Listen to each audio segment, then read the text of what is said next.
I've clicked the button. We should be live. Sweet. Hello, everybody. Welcome back to Three Galaxies.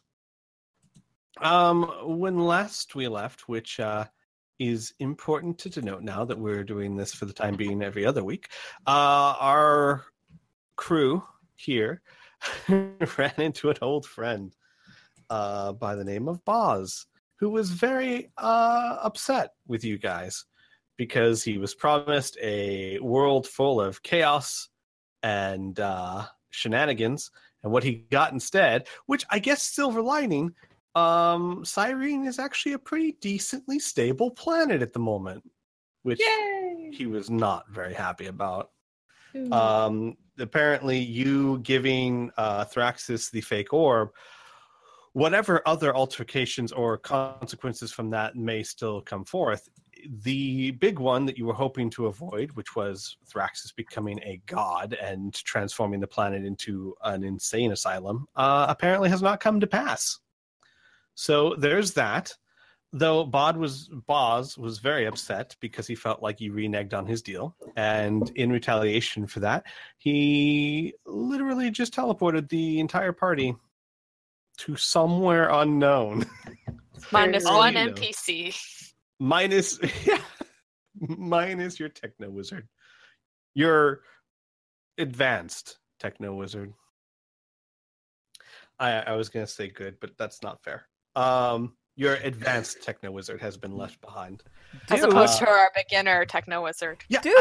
I said that wasn't fair, which is why I changed it to advanced. You're good. Y'all are You mean. are just as good as you want to be, Burn. Wow. That was inspirational, Squee. Thank you. All that you guys know so far is that you have been teleported to a ship that is floating on what looks like inky black water. It's very calm. There is some bobbing, but nothing that you would really call waves, more like just gentle ebbs and flows. The area or the atmosphere around you is completely black. I would say you can see the whole ship, but it's hard to tell how far you can see because beyond the ship you can kind of see water, and then it just kind of devolves into blackness. It's almost as if you're in a world of darkness. And on the ship, you ran into its inhabitants, which happened to be a crew of invisible people. You don't really know much about them yet, other than they were very suspicious of you at first, since you just appeared on their ship. But after talking to them for a bit, you found out that they are invisible. This seems to distress them greatly, as it makes things very difficult for them, and they do not know how to counteract it. In fact, actually, you haven't really talked to them about it. They saw that you were very tired, you've been through a lot, and offered you a place to rest for the night, offering to speak more on everyone's current predicament over a morning breakfast, which you guys gratefully accepted. Went into the quarters to get some sleep, had a nice little powwow about where you guys are and what your plans are once you get out of here, and then we ended the session there. So, any questions before we get started? My experience. Did we sleep yet? Sure, we can say you slept. Sweet. And yes, I have experience for you. I'm just not giving it to you because you have not earned it.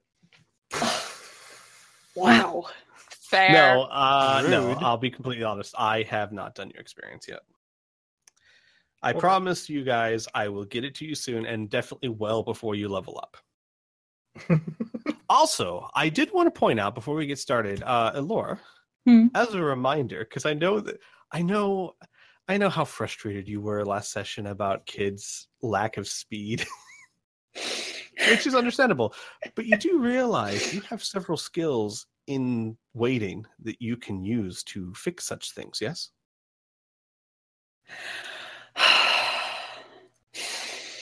Yes. I totally didn't forget about that. I only bring it up because, fun note for everyone watching, Kid is an incredibly intelligent creature that picks up on things very quickly. In order to simulate that, Laura had the great idea of keeping some skills in reserve that she hasn't picked yet so that she can pick them at a later time. I think you've got like 6 to 8 skills that you can just pick. in order to 7 left. Yeah, in order to basically show that Kid learns things very quickly. You've not used any of them. I have. They learned how to draw stuff. That's true. That is true. There are some skills I can go over with you at a session, but there are some skills that given the motivation that Kid had from last session, maybe Kid can get faster. Like running. Speed. Yeah, just like run running. laps of the ship. No, running specifically would probably be your best because it raises your speed stat by 2d4, if I recall correctly, or something like that. It's pretty hefty. Yeah, it's pretty hefty. Nice. I thought it was +8. Maybe I just rolled an 8. It's pretty like I said, it's a pretty hefty increase, so it's worth looking into. But anyway, any other questions before we get started? Actually, any questions? Because no one actually asked anything really. No. I asked if we were awake, Squee. If the night has passed. No, yes, we'll say that you guys slept peacefully through the night. The rocking of the ship was almost imperceivable, as the waters you're on are very, very calm. I bet we're in a bottle. Oh my god! Jesus, dude. Why would you say that? Because it could be true. Oh no! Anyways, continue. We wake up. Yeah, so you guys wake up probably due to the noise outside, the hustle and bustle that seems to be coming from outside your door. A lot of it being curses and people bumping into each other, and it's very, very clear that the crew is not used to being invisible, have not adjusted to it, though I'm not quite sure how one would adjust to such things. But you wake up to that noise and that clutter. Woke up to worse. Yeah. Let's probably go check to see what's going on. Yeah, maybe they're dancing. Yeah. As he It could then be like trying looks to off dance. into the distance for like 3 seconds, gets up, starts walking out the door. You walk out the door, and what you see is nothing really. You see hammocks, you see tables. I should actually give me a second here. While I describe this, I need to replace these because this is not quite accurate. You do see tables, but you don't see anything Food? on them. They seem barren. And you see hammocks, you see tables, you see furniture, for the most part, but you don't see much of anything else. You hear a lot of commotion, you hear a lot of movement, but you don't see much in the way of. It's clear that the invisibility curse, or whatever you would call this, has affected more than just the people. Okay. That's weird. And as Lucas walks out the door, you hear, our new companions have woken up. I trust you slept well. And it's a slightly deeper voice. It's not one that you've heard before. It's not the captain. Lucas starts stretching. Well, I've been on comfier things, but it was a pretty good rest, I have to say. Comfier. Well, those are our beds meant for our travelers. That's why they're big-sized. Thought they'd be a mite bit comfy, honestly. I prefer something Maybe. a bit on the, he looks over. I just like one of those hammocks. Oh my god. I doubt you'd fit in one of those, lad. Well, I can be pretty flexible. If you say so. We're making a breakfast if you'd like to have a seat, all you and your friends.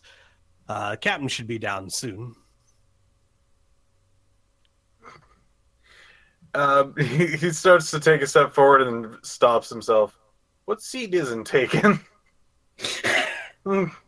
There's a pause. I That's a don't good rightly question. know. And like you hear like a couple of shuffles, and you hear every once in a while like a smack. Ow! Get out of the seat, you bastard! I was here first. Get out, I say. And then after a few minutes, you say, "The table on the end is clear for you." Which end? That end. Oh, I Perfect. can't see your finger. Oh my god.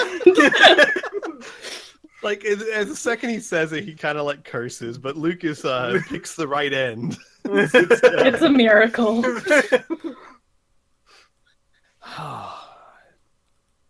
to the 9 hells with this curse.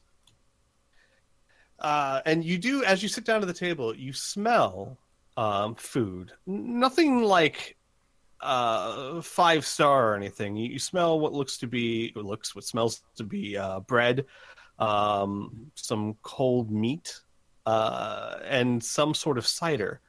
But you don't see anything there. Kid would like to sniff something out. You would like to what? Sniff something out. Okay, sure.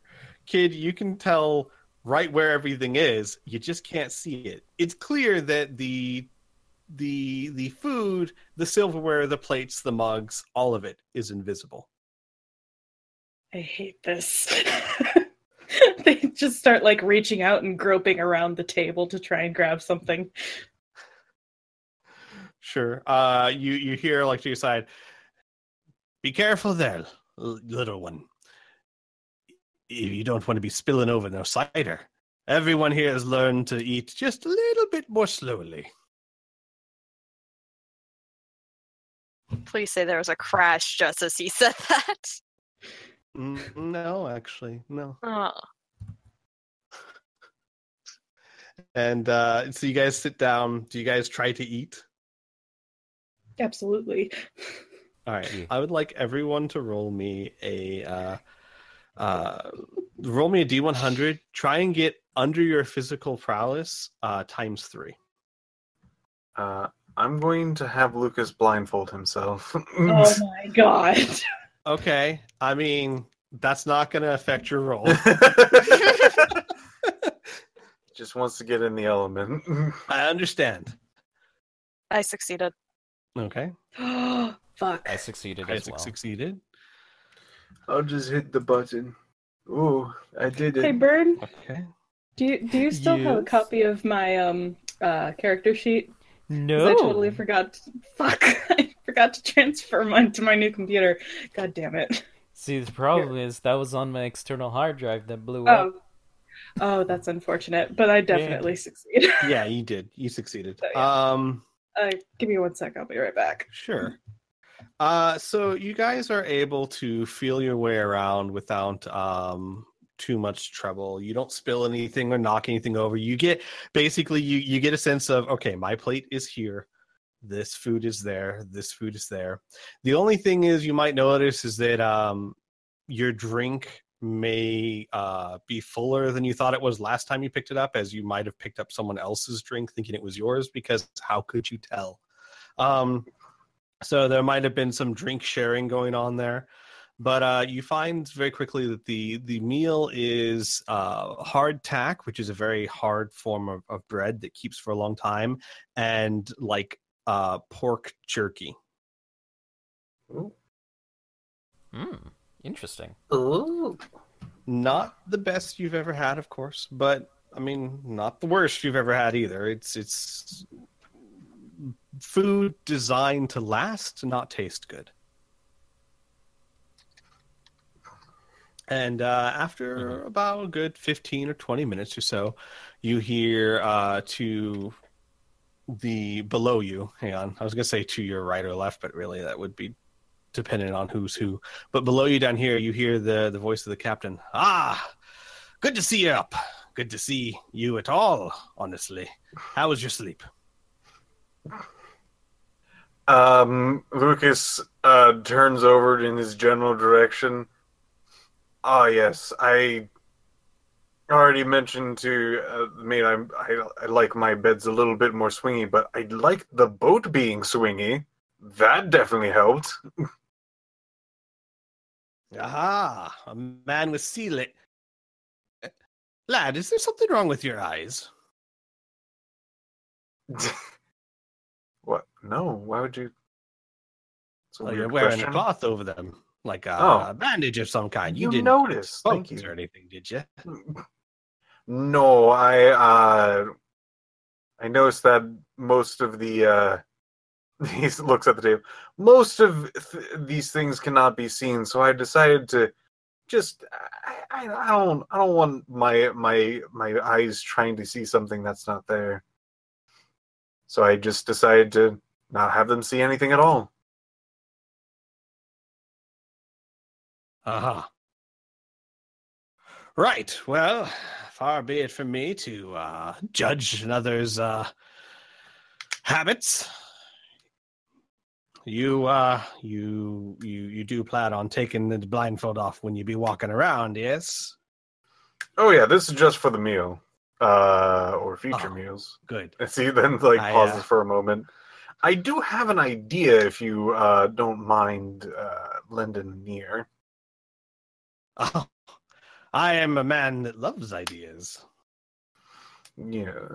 So, I noticed that just about everyone here is a little hard to see. So my suggestion is maybe something that can indicate each other apart. And he rustles around in a pack that he lugged next to him, and he brings out a box. And he goes, I think I have just the thing that you... As he then stops for a second. Are you okay with mustaches?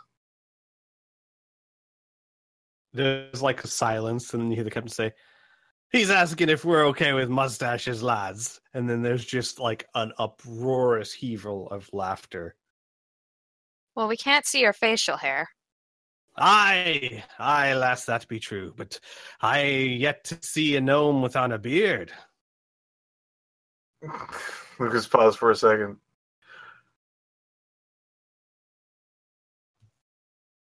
How... You know what? Never mind. I'm just gonna say... He, opens up the box. See all this? As he then, holds it out like some sort of treasure chest. I was gonna say he looks at, how would you know? Yeah. There's a pause, and he goes, be those fake mustaches? Well, yes. They're colored in various different things, and I think there was more of a not sure which mustache I would like, so they bought them all. I like that idea. It's a good idea. I see. We did have an idea of trying to mark ourselves in some way, shape, or form, but as you can see, anything that's not furniture or smaller than a box was hit by this curse. So it's been very difficult. He's just fair point. Wait a second. As he then pulls up his blindfold, looks at the mustache. Are they still there? They're there. They're definitely there. All right. He goes, okay, so these are visible. Well, these might work. If you would indulge me, I'll definitely take you up on your offer. It would be good to at least be able to tell when someone's there or not. Too many toes being stepped on, you know.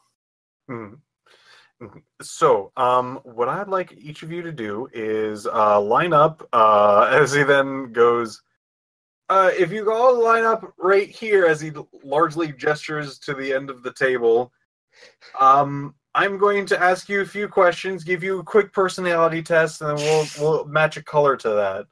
Oh, boy. How many mustaches do you have? Oh, shoot. It didn't really say, right? We didn't give it an exact number. I don't think so, but I think from the general number, it's It's definitely more than 20. Okay. I'm fine with that. Okay. So then you'll have enough for everyone. And we'll just narratively play this out. Lucas asks questions because I'm not going to answer for every single crew member. And you put, how are you going to attach this mustache to them? Fair question. How would I normally attach these to Well, anyone? normally they would stick to a shaved upper lip. Yeah. There are no shaved upper lips here. Okay. So if this is like, if there's like a sticky side, I'm assuming that this Yes, is how there would these be a work. sticky side. Mm-hmm. I can. Would their forehead work? It would indeed. I was just asking what Lucas would do. Obviously, there are places like the forehead you could stick it. It's just I wanted to point out that fake mustaches don't really work well on top of real mustaches. So you end up putting mustaches on the forehead, and you find out a bit to some people's surprises that the foreheads of these people clock in at just around 2.5 feet. Oh. Kid, you're taller than them. Mm-hmm. Which kid brings to mind the idea that some of them have been calling you little one. These fuckers. To be fair, Kid is the little one of us 4. Yeah, and it takes about 15-20 minutes to get everyone mustached up, and some of them grumble, but the general consensus is being able to tell who is where and who you're talking to is more important than the slight loss of dignity of wearing a fake mustache on one's forehead. And of course there's a lot of joking of well, that's actually an improvement on you. How would you know? And after they settle down, they all go back to the table and go back to eating. You find out that the crew here is a crew of 22 gnomes. Oh. Of course, they all have names, but most of them, I don't have the names for all of them. But the captain would introduce himself. Give me a second here. I actually do have a name for him. I just have to pull this up. Why would I open that one instead of this one? Okay.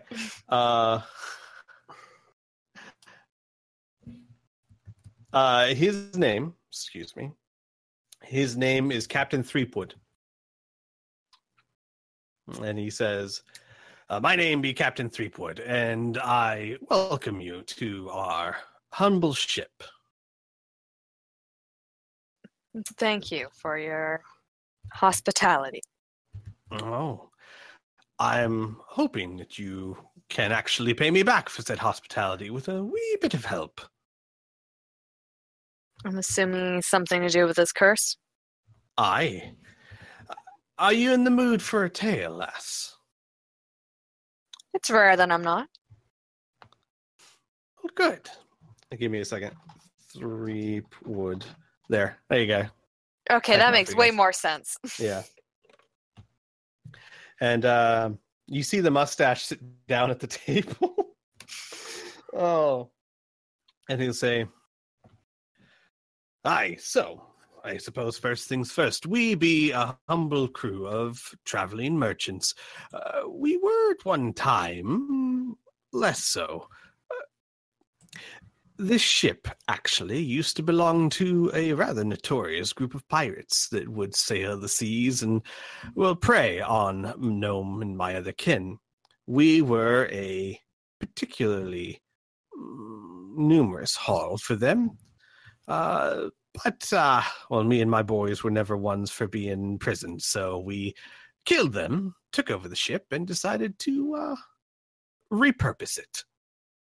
And for the past 5 years, we've been a crew that has, gone where the money is. shipping goods in and out of different countries, and more particularly, in our instance, in and out of the underdepths. Underdepths. Aye, lass, that's where we are now, deep below the ground, in under passageways where the ocean flows deep into the earth. Who better to navigate such places than a gnome?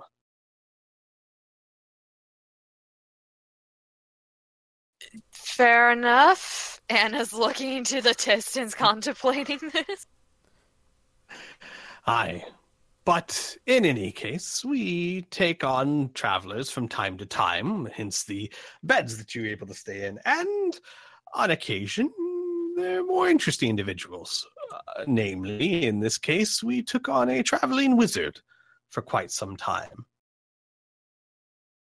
Is he the one that did the curse? We think so.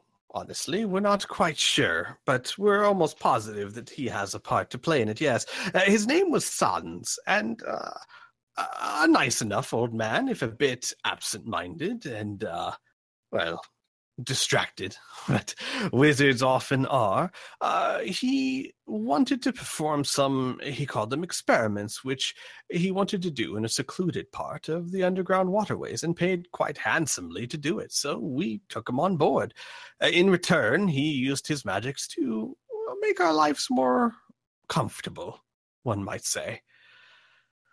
Well, we took him to an underground ruin, I suppose is what you would call it now. It used to be a city of gnomes way long ago, but he wanted to run some experiments there in the abandoned areas. And we left him there with provisions and all the equipment he requested, and we were told to pick him up in 2 weeks. Well, no, we weren't more than a day's out to finish up our trading run when, well, perhaps it would be better to show you. And you see the mustache kind of hop up and start leading down these stairs over here. Okay. You guys follow him? Yeah. I'll drag you guys over. Sweet. Okay, it doesn't work if you guys move. There you go. Just go over to your right. And he takes you down the stairs into the hold of the ship. And you see at the back of the ship is a glowing blue magical circle that is very bright. It's almost to the point where once you get close enough to it, you have to kind of shield your eyes a bit from the brightness. And he says, this was, a circle of some kind that the Sans put here, saying that it would be harmless, but he needed it for his experimentations. Well, no more than a day after we dropped him off, these started glowing, pulsing almost, and, well, after about half an hour or so of that, and there's a pause. Oh, blasted haze. I was shrugging. You can't see, but I was shrugging. This happened. Everything but our furniture turned invisible. Everything on our persons turned invisible. Everything that we carry, even if we drop it, it stays invisible. At first, we thought it was strange and annoying, but I've never known a spell to last more than a few hours, so we figured we'd wait it out. Well, that was, unfortunately, about 3 weeks ago. Have you tried going back to this wizard? Aye. Well, lass, there be a problem. The wind. Navigating under the ground is a difficult procedure, obviously. You can't use the stars normally to guide you.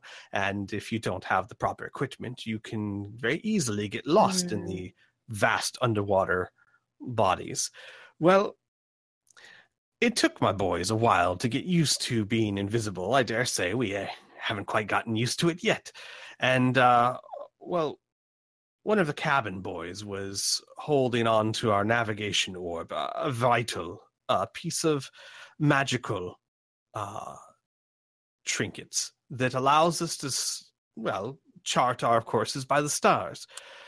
Well, considering that it was invisible, as well as everyone else, though I dare say it did still glow, so you could still see the light it emitted, just not the orb itself.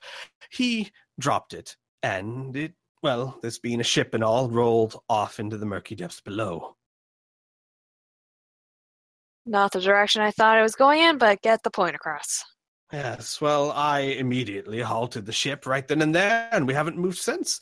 Unfortunately, if we have no way of recovering that orb, we might as well just die here. We're in the middle of an underground sea. Without that orb, we could sail any random direction into oblivion. And, of course, without that orb, we have very little chance of finding our way back to Sans. What are the chances this is the experiment he wanted to do? I thought they'd cross many of the minds of the crew, though I think not. Sans struck me as an honorable old man, absent-minded, maybe. I would call this perhaps more of an unforeseen consequence than any malicious intent. I tend to be a decent judge of character. But malicious intent or not, you can see the problems this gives us. Even if we do find said orb and find our way out of the underground, we can't do business as invisible gnomes. Well, it depends on what kind of business you want to do. Aye. The legitimate kind, lass. Entertainment can be business. But I'm being sassy.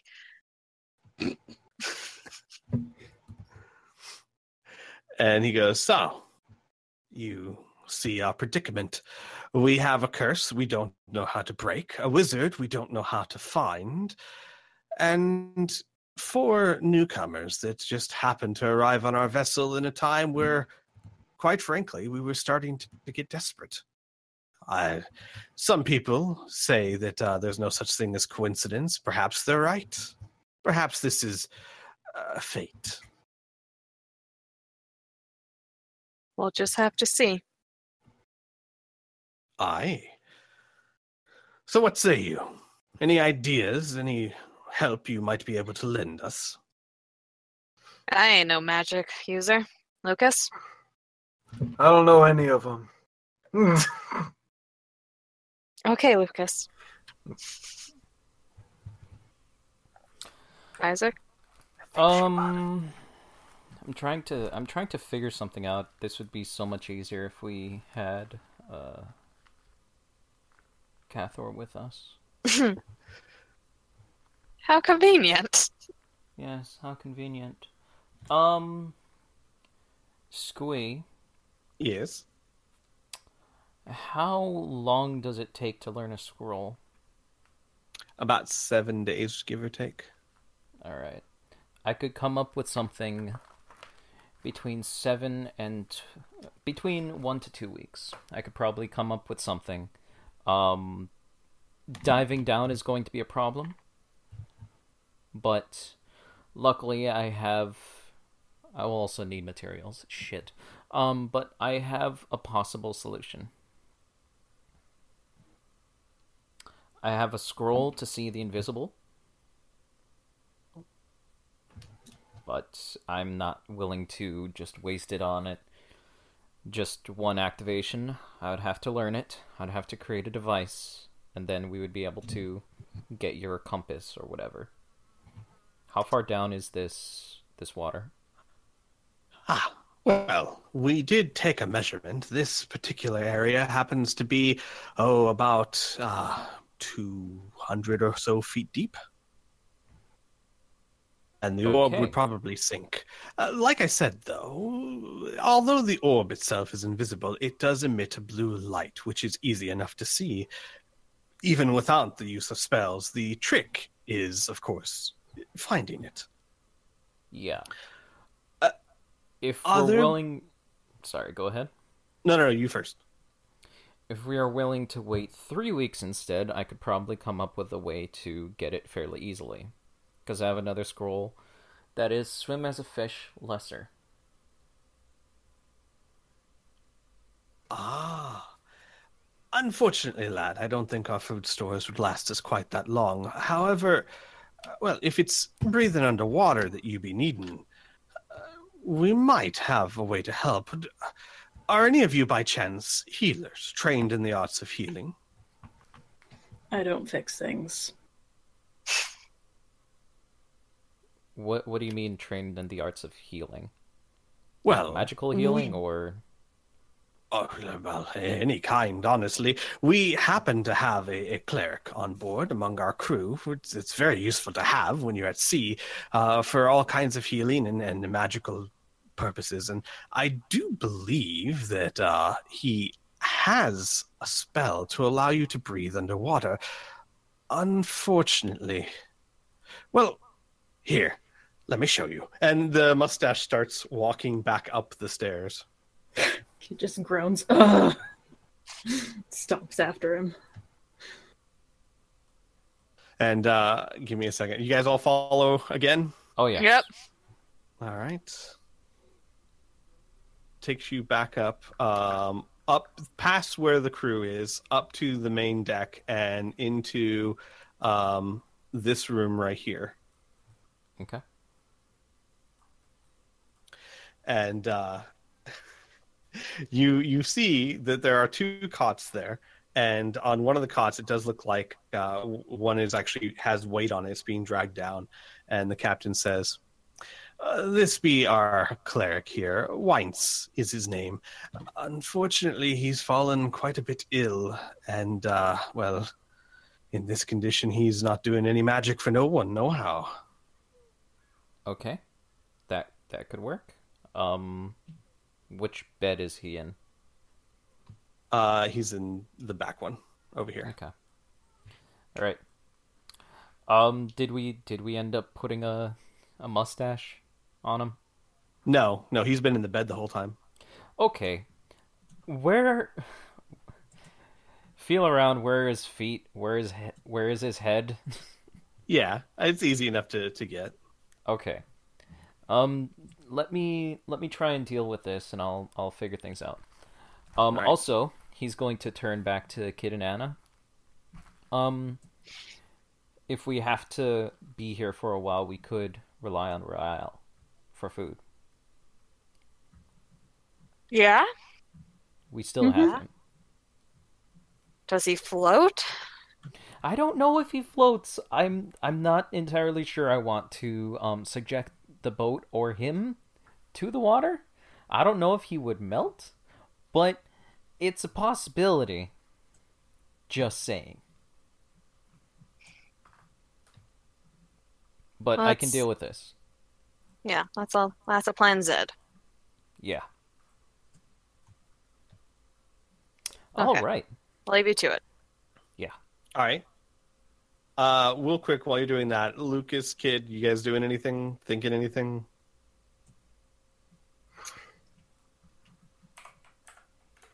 I have general ideas about many different things. As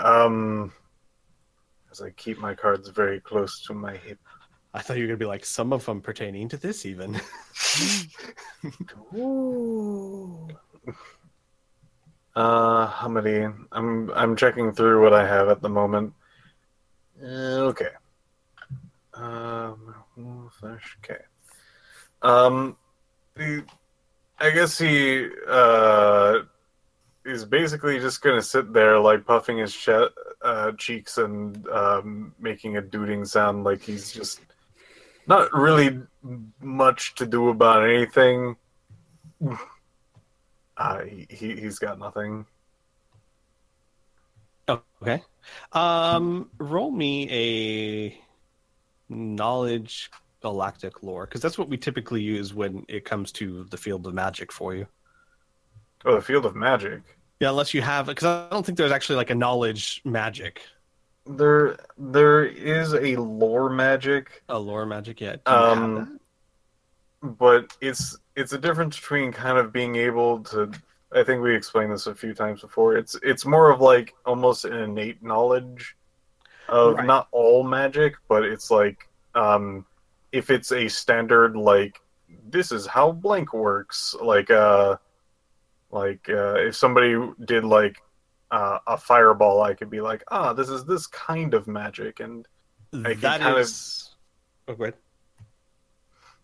and I can kind of probably feel like maybe like how big it is and how like it generally pertains to like a person and whatnot. That is the perfect skill. I would like you to roll that, please. Well, it's not a skill though. Yeah, I know. It's.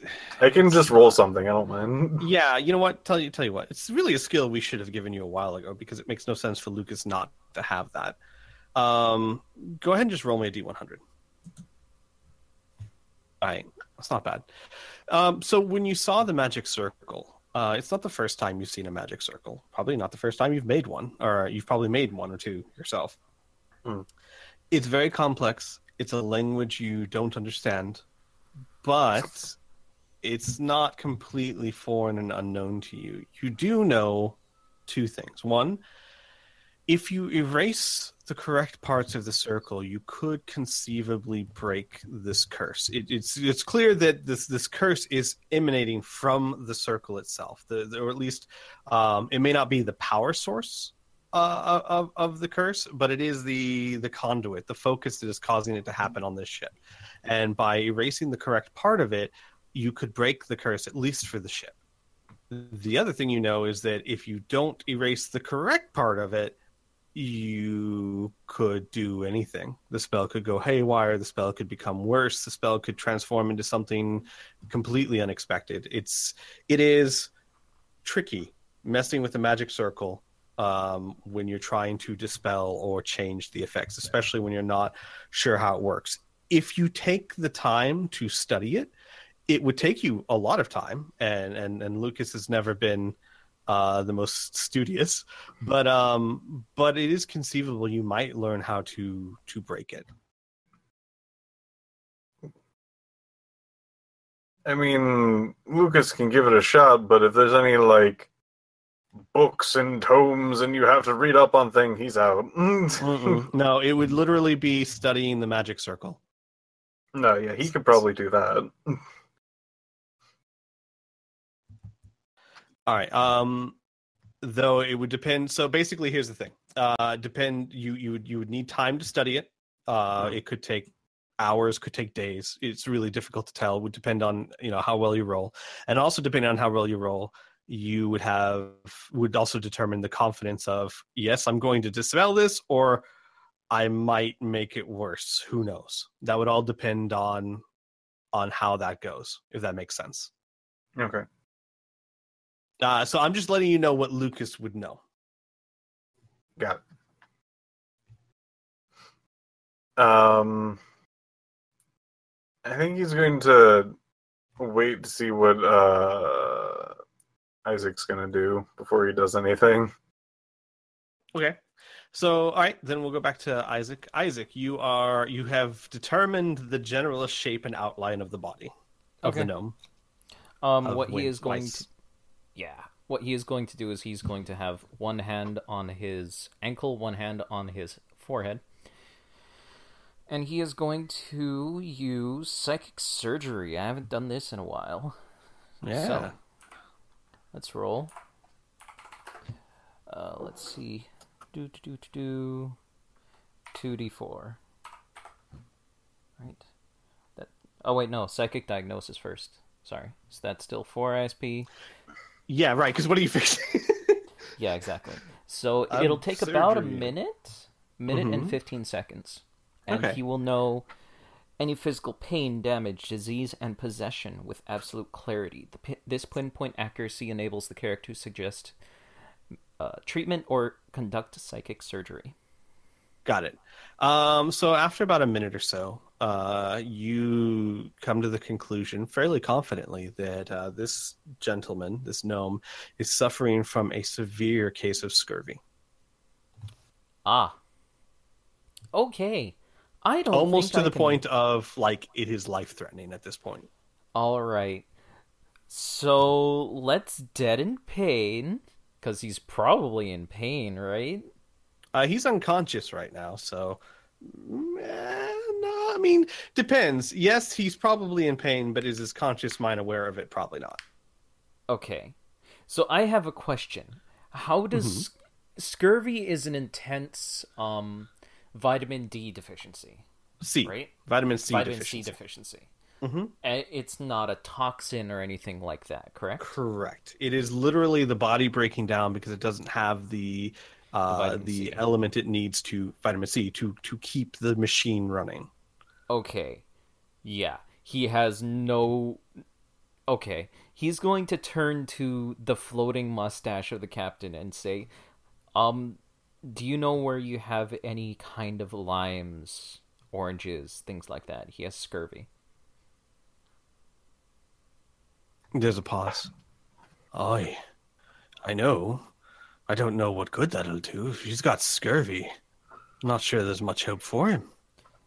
Just get me as much of those as possible. I will do, but you're going to have a fair time of it. Weiss absolutely can't stand the things. Never eats them. That's probably why he's in this condition. You hear like a snort. He's got scurvy because he hadn't eaten his fruit. Come, lad. Yes. Do you know what scurvy is? Aye. No. It's a disease. No. Rottens you to the core. Kills people. It's not a disease. It's deficiency. What's a deficiency? Oranges, limes, and lemons have a thing called vitamin C. Vitamin C is necessary for your body to function. This is an extreme case of vitamin C deficiency. I'm going to need you to roll me a trust check because Okay. you're talking gibberish to this guy. Yeah, he is. Let's see if this will be the one this time. is all common sense, but to someone in this world, what the heck is a vitamin C? God damn it! Oh boy. I fail by 34. Yeah. Oh, He goes, listen, lad, I'm sure you sound very smart and all, but I've been a sailor for more years than I could possibly count. And the idea that some oranges are going to cure someone from something as deadly as scurvy is just straight up laughable. Lucas pipes up. Right, Isaac. How can any... Let a professional doctor take care of this. Excuse me, Isaac. As he then pulls Isaac away with him, like, look, I don't know what's with this guy, and I don't know what the heck a scurvy is, but you said he needs vitamin C, right? Yes. Do you have a pie? Please tell me you have a pie. I have many pies, but that's beside the point. Make another nuke. No! No? I can make, let's just say, some magic pills that can cure him of his disease. Roll with me on this one. Please do. Here's his mouth. Let me hold it open. No, don't. First, I have to convince. I have discussed it with this man, and it looks like we have a general consensus. I shall use my secret arts and try to actually obtain some ancient medicine for him. The captain looks at you, and you hear some like whispers of people who you didn't know were there, even. And he goes, Did they take off their mustaches? well, you don't see any mustaches. And you hear, well,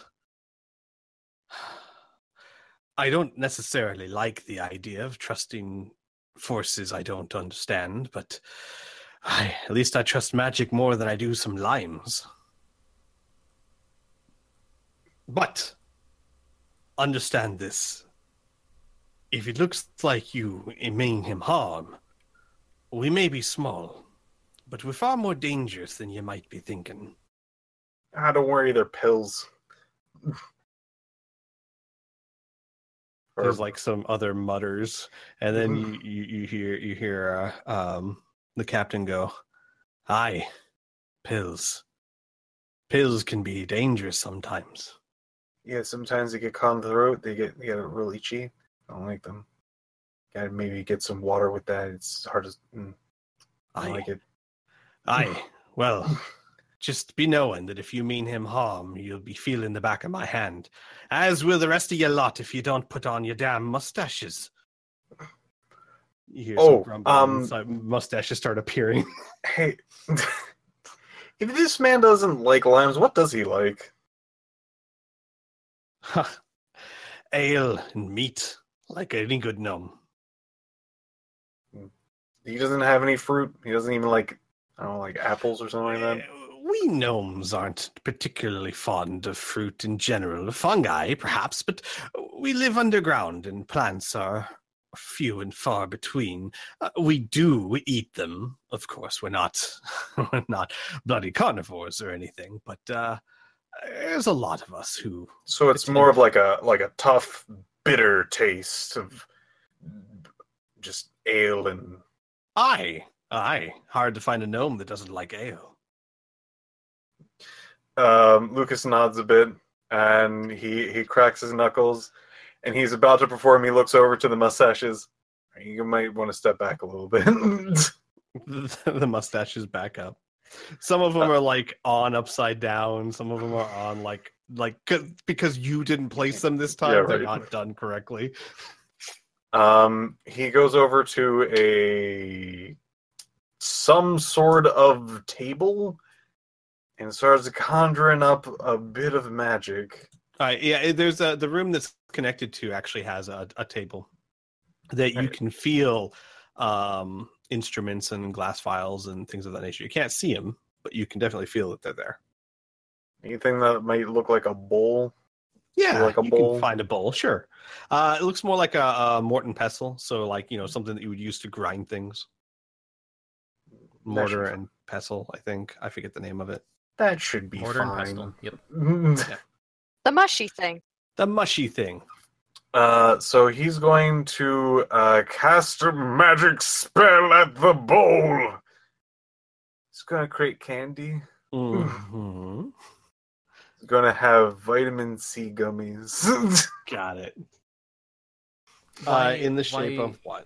Why did I expect anything different? They'll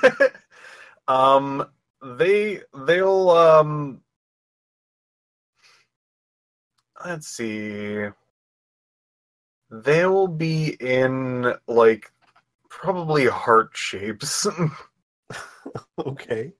So heart-shaped gummies appear in a cylindrical shape as they are resting in an invisible bowl. Ooh. I want to make sure that I note the flavor is licorice, black licorice. Okay. He goes, all right. Hopefully this works. Now this is as he like tries to pick up the pestle and kind of move it over, and he stops for a second. Please note that since this is something to his liking, this might be more of an alcoholic thing. He might want more. It's a little... Anyway, he might like it too much. You hear some jostling, some laughter. All right, so Isaac, are you holding his mouth open? Yup, absolutely.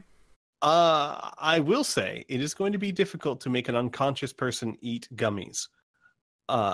You have a method, perhaps, of... Okay, so here's the thing. This is what you do with dogs, at the very least. You close their mouths and you massage their throat. Yeah, I do that with my own puppies. Does it work when they're unconscious? I honestly don't know. I've never... I don't pounce on my sleeping dog. And... Okay, got it. Yeah. Maybe I should do that. That just sounds mean. It's like, wait till they're sleeping and then get them. Yep, here's your medicine. Okay. Come on. You gotta take it. All right, so you guys proceed to force feed, because it is non-consented, force feed vitamin C licorice gummies to Cleric Weiss. And then, like, he's unconscious. So about halfway through, you hear like a what in the blazes? What is who? Oh, I'm very confused. Oh, and then you just hear the captain go, "Oh, shut up, Weiss. They're giving you medicine. Just take it." And the gnome Weiss is obviously Isaac, obviously far too weak to really put up much of a struggle. Oh yeah. Also, don't forget that I dead and pained him. Mm-hmm. So he's like completely numb at this point. Yeah, numb and very weak. So, but from that point on, it does look like he begins to weakly chew and swallow them on his own. How much do you give him? How? Well, first, Uh-huh. what I want to know is if he likes it or not.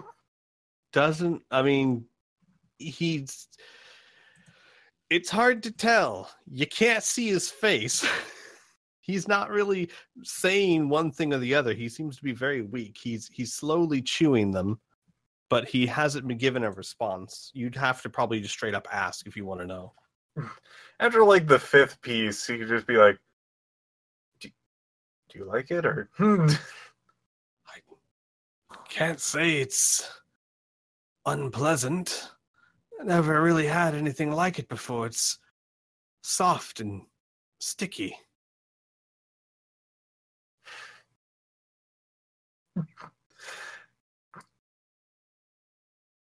Nah, he chuckles slightly and then corrects himself. Right. Mm-hmm. Let's see how many actually Lucas actually makes first.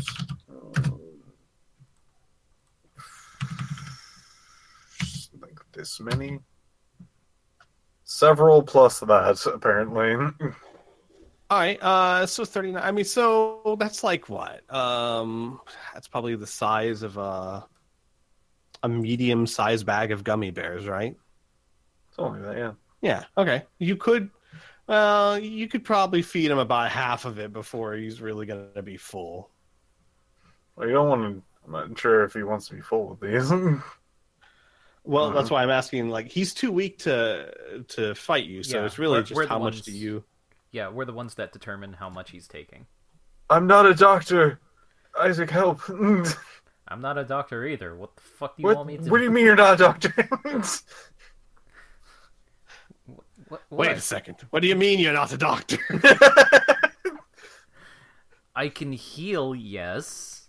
I knew specifically what was wrong with him, yes. He turns to stare at the captain. Well, what I'm the not blazes is the difference? If you heal people, you're a doctor or a cleric at least. I guess you can call me a cleric. Aye. Good. Scared me for a moment there. So he'll be okay then? Yes. Well, how many does he eat on his own? Probably a good 10 or so. All right. Roll a d100. Oh boy. Also, Isaac, Mm-hmm. do you have any knowledge for medicine other than your psychic abilities? Oh, yeah. Paramedics. All right, roll me a paramedics check, please. No Okay. no minuses. This is my D100. There you go, Piph. 88 out of 94. Okay, good. You know that when it comes to scurvy, it's not really something you've had to deal with. Like, people don't get scurvy where you're from. Yeah. It's not really a thing. But you've heard of it. You've had training on it. You know that it doesn't take incredibly long. Give or take, you think that if this works, he should be feeling better within about 48 hours and should make a full recovery within a few weeks. There you go. That's what he says. Yeah. All right. Lucas? You're fine. He has no ill side effects or anything like that. All right. So Isaac, you pass on the information, and he goes, "Aye, well then, with any luck, in about 48 hours or so, he'll be good enough to cast the spells. Aye, Weiss.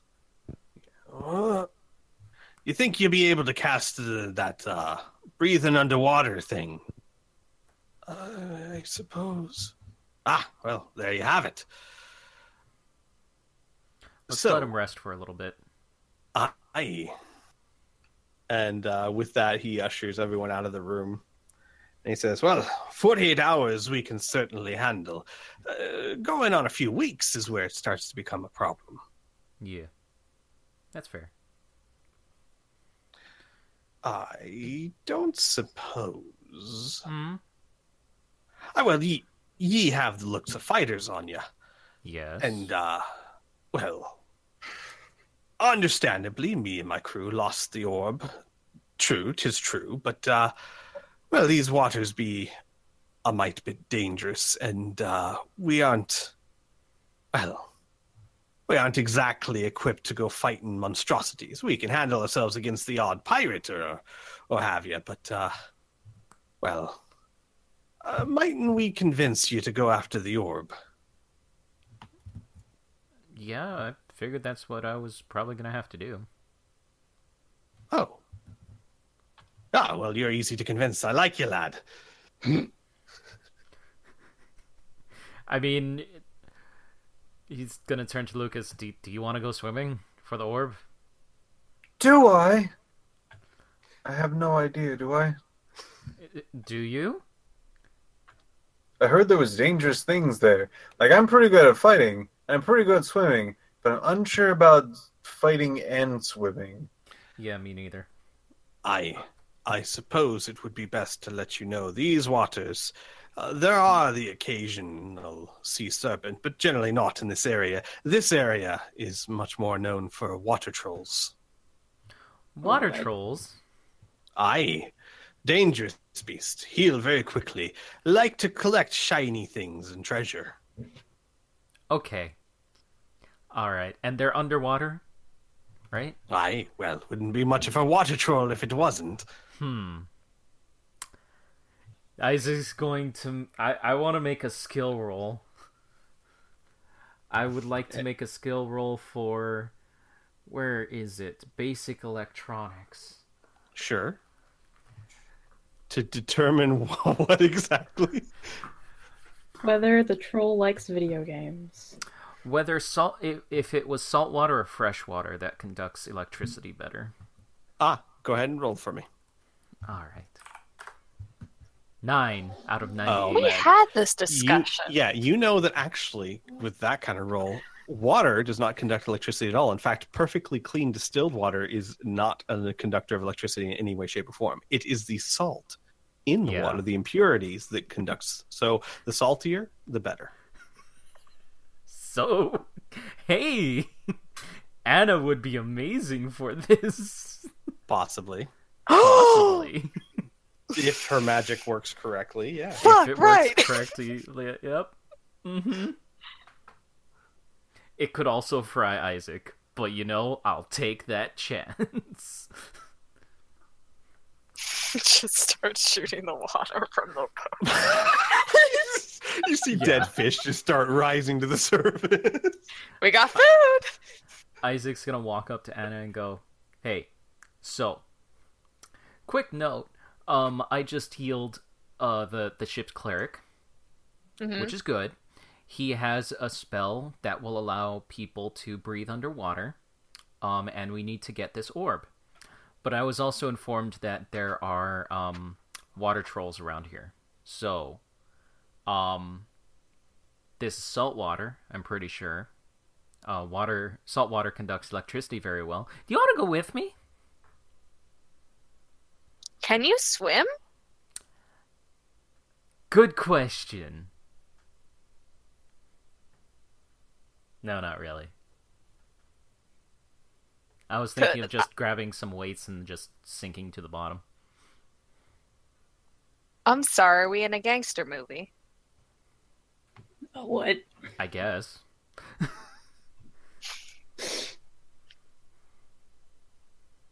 Oh, we have to go swimming, don't we? Yeah, might be a I good can idea. swim. You can swim? Yeah. Okay. Are all of us gonna go? Should we just... Wait, we didn't pack swim trunks, did we? What? Go in your underwear. No. No! Why not? No! Why? Just clothes. I guess. She's got a But, point. Do you rather Fair go thing. skinny dipping? No! Do I? Isaac, please. Or Lucas, please. Why are Okay. you so mean? Nope, I was not assuming you for once. Yeah, for once. One Alright. naked Lucas will be coming up. Turns back to Lucas.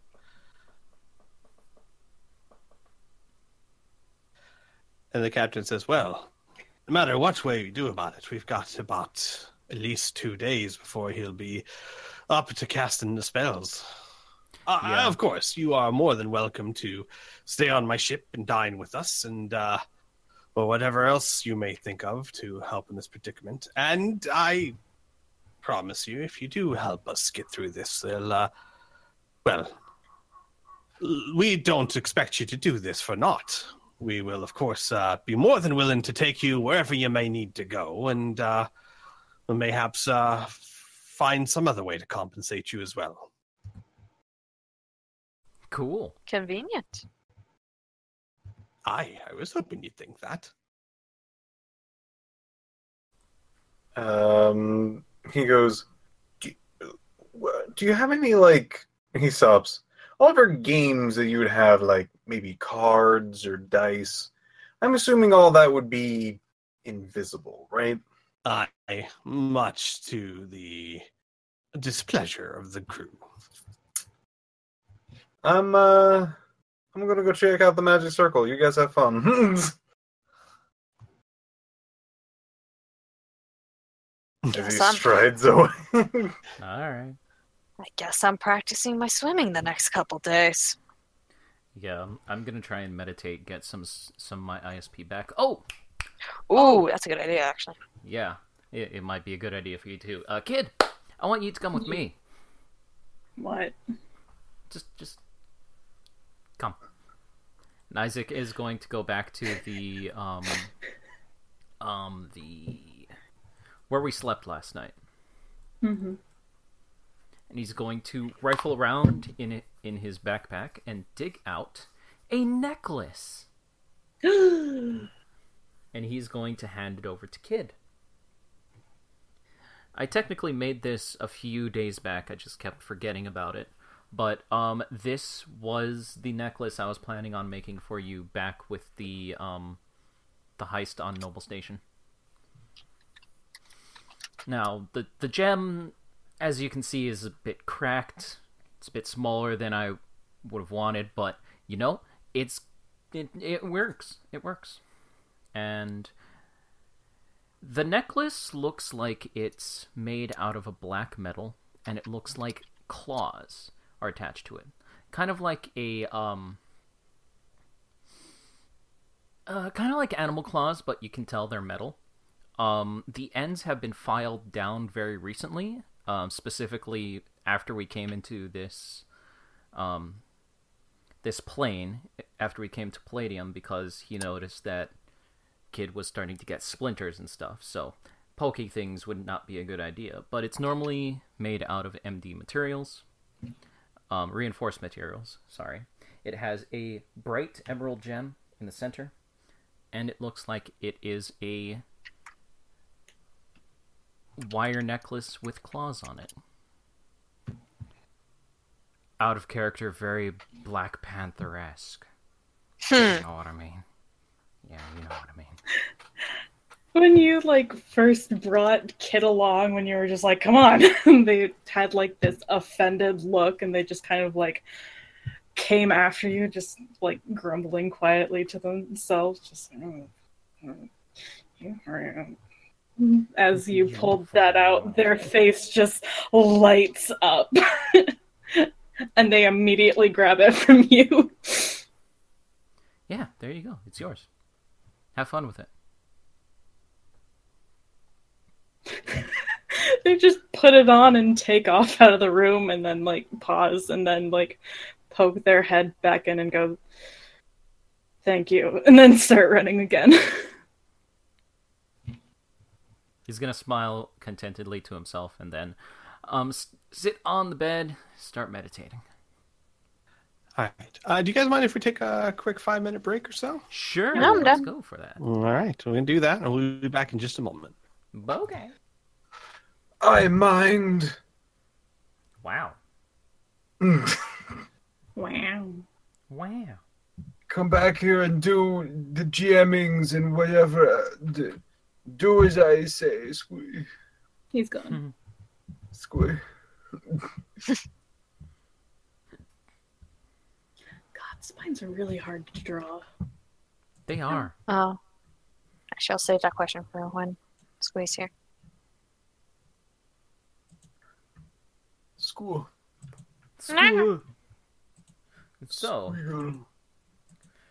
So, we're going to be screwing around for about a day or so? A couple days? day or two. Yeah. We got time. Should be cool. Also, Blue says hi, everyone. Hello. Hi, Blue. Hello, Blue. Hello.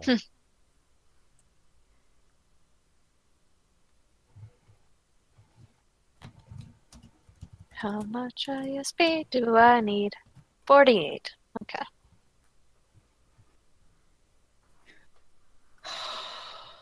That took way longer than I wanted it to. Hey, Devin Whatever. Specs.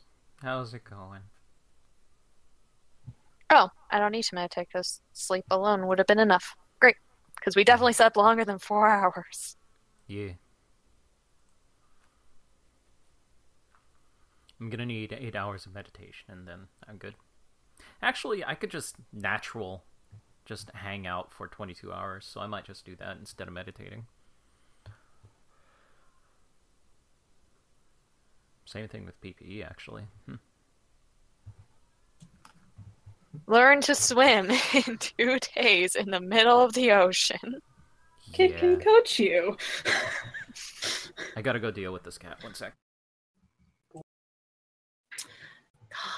I mean, like the last time Anna's probably been swimming has probably been years. She definitely doesn't have a swimming skill. Here? Where the fuck? Oh, that's where it is. No, that's not where it is. What?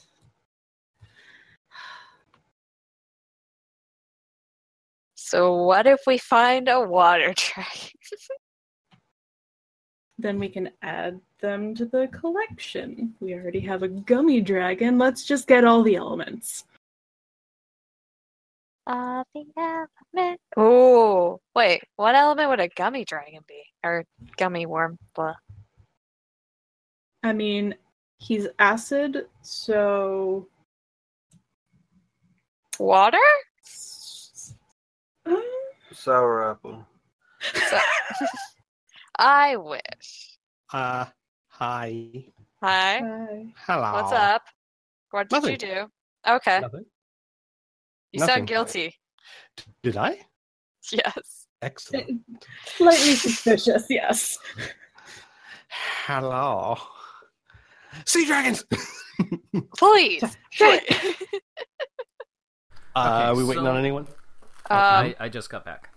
Hi. I don't know if Pip's still here or not. I'm here. Okay. What's going on? Now that I think about it, I remember swimming in Floston Paradise, or Flanders Paradise. So I guess Isaac does know how to swim, but he's not going to be winning any swimming competitions because he doesn't have No. swimming as a skill. The over the course of the next 2 days, you'll be able to find out that the cleric will be able to fix that for you. That won't be an issue. Okay. Oh, Yeah, sweet. He happens to know the spells swim as fish and breathe without air. So, Convenient. Yeah, I could. well, it's not the only spells he knows. Convenient. Those It's like- are it's- also 2 of the Well- scrolls I got. I got like 16 scrolls, guys. I mean, convenience stores have milk. That's convenient, but it doesn't That's mean true. they don't have other stuff. That's true. Yeah. But also, if you think about it, he lives on a ship. Those 2 spells in particular might be useful. Maybe One a little day. bit. Yeah, he's like, Mom said that becoming a cleric that only knew 2 spells would never pay off. Look at me now, Mom. Wow, you're a great cleric, eh? You better hope he is, especially if you're the one going underwater. If we die, we're coming back and killing you. I'm an excellent cleric, I think. And I'm an excellent ghost. Potential.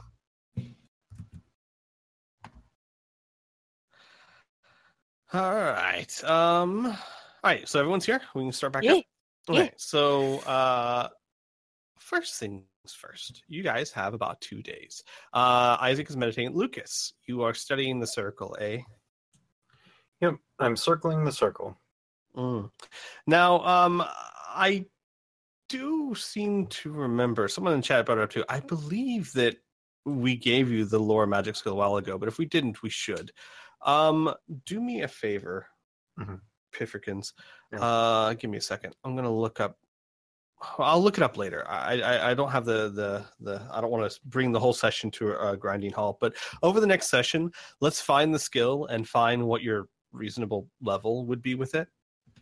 But for now, we're going to say it's a 70%. That might be too high or too low, but like I said, I don't want to take 10 minutes to track down the skill and then do the maths. So we'll just say, and then after out of session, we'll give you that skill because it makes no sense for Lucas to be trained in magic and not know magic. Yeah, like it's one of those things where I always feel like it's not a skill, but like at this point, I mean, like if I want to roll for something magical, like I should instead of just innately know or just never know. Like right, and we can always just make sure we use it in such a sense that it doesn't mean that Lucas knows all the names or has a lot of book knowledge or anything. It's just has Lucas's life experience give him insight into what is going on here. It's like he can feel magic. That's about it. Well, that and what you're going to be using it for here is your ability to study a magical artifact, circle, or etc., and determine its purpose and how it works. Yeah, I'm assuming that he's just kind of feeling out like different parts of it, and that's exactly really about it. So for now, we're going to give it a base of 70% because it would be a skill that you would have had for quite some time. However, I'm going to be giving it a penalty of 20 because it's a language you have never seen before. And that does not matter, Squee.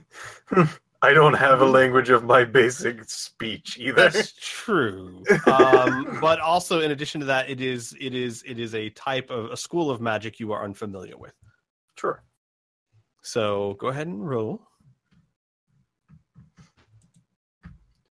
All right. How much time and effort would you say that Lucas would spend on this? Time and effort? I'm unsure about the effort, but time he probably will spend all of it on this because, to be honest, this is the only thing that's occupying his brain at the moment. Got it. Everything else seems rather dull to him. Okay. So here's what you determine. This magical circle is a kind of like what you suspected before. It's a conduit. It is not. It is the source of the curse, the whole curse. It is. It's not a conduit. Sorry. It is the source of the whole curse. The battery. The origin point, so to speak. And really, if you can disable or disenchant the magical circle, you will cure the invisibility curse. You have also been able to determine that the curse itself is one of perpetual invisibility. Everyone that was within range of this magic circle when the curse went off is invisible, including whatever they were wearing, whatever small items. It seems to have a size limit, so things that are bigger than a certain size would be unaffected. However, anything that was affected will be infected forever until the curse is broken, or until they are themselves no longer alive. once they die, the curse will lift on that individual person. Unfortunately, the more intricate details escape you over the course of the next 2 days. You do know that erasing certain symbols should break the curse, but you have very little confidence in which symbols those would be. And you do know that if you erase the wrong ones in the wrong order, it might make things worse. But unfortunately, given to the nature of the magic, you have no idea what that would even entail. So you know enough that you could attempt it if you want to. Also, more time given to the study, or perhaps seeking help or something of that nature, you might be able to learn more. But at the current time, as the 2 days pass, you can make an attempt, but you don't have an abundance of confidence in being able to do it correctly. Lucas is not, like, unless it's a dire situation, I don't think Lucas is just going to be like, oh, let's just see what happens if I don't know, and then just wipe his hand, like, across the entire thing. Something like that. Got it. No, I don't think he'd be like that, no.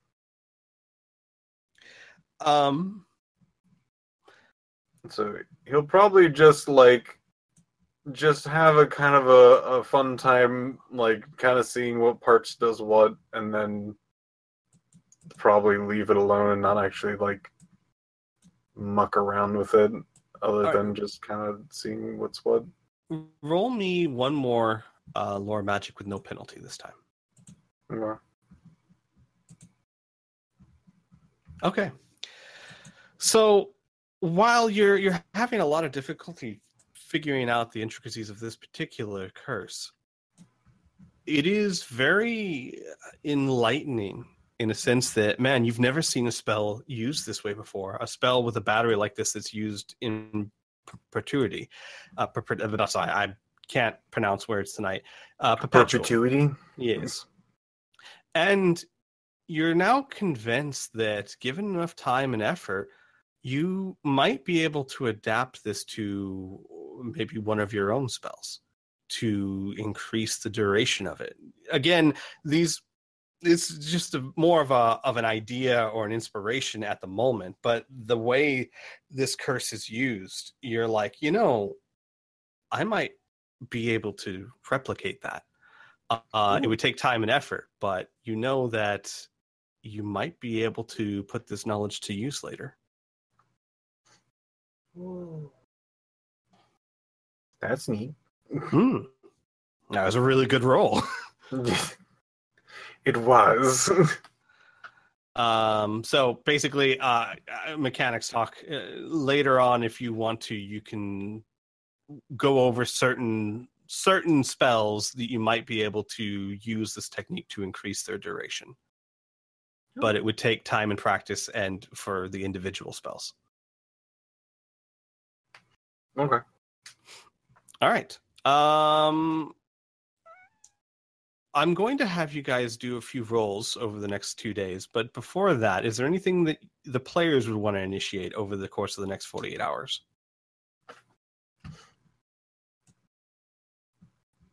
I can't think of anything. Laura, did you still want to do that one conversation?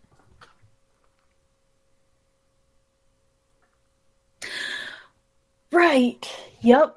Yeah, let's do that. That thing. Yep. So Kid is gonna be bugging Anna, I guess. Later when, well, there's not really anything ever going on here, so just at any random point. But they would go over to her and point at the arm with her sleeve tattoo and go, so why? I'm sorry? You...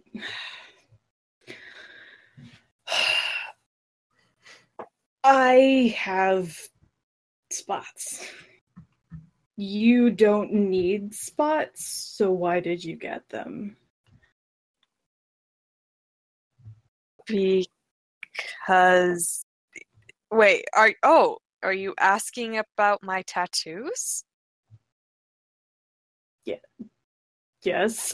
They say not really sure. Just like I guess each one's for a different reason. I never showed it to you guys individually before I got the sleeve, but hidden in here is an owl tattoo that I was required to get while working with my father. Everyone there had one somewhere on their body. why did he make them get spots? Tattoos. Whatever. Identification, forced loyalty. Shows which group you belong to and also makes it hard for you to run away. Kid pauses and thinks, and their hand kind of like reaches up to their right or their left ear, and they look at Anna and go, "So,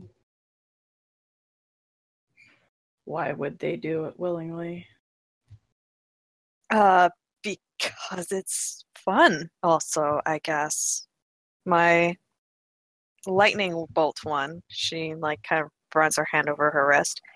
That one was just drunk night, and none of us really made good decisions. I got one of the better tattoos than the rest of the group, but the sleeve, it was my choice now, and it was something that can be stable, and it won't go away,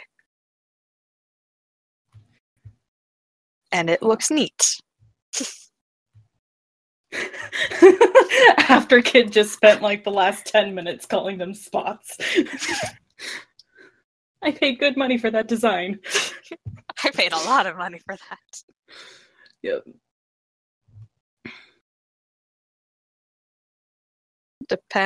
It just depends on the person.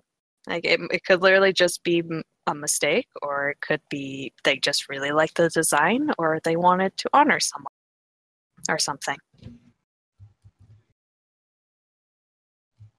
It's like permanent. Fuck it. It's like Minute. shush.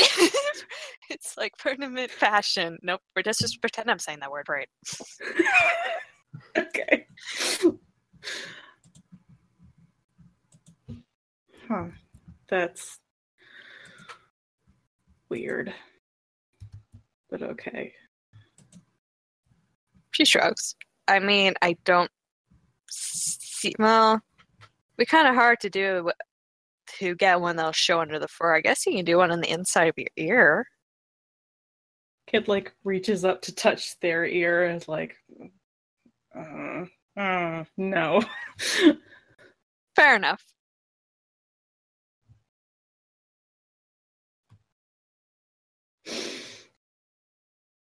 So you don't want you don't want any tattoos? No. Sage is kind of like, I mean, it's also piercings.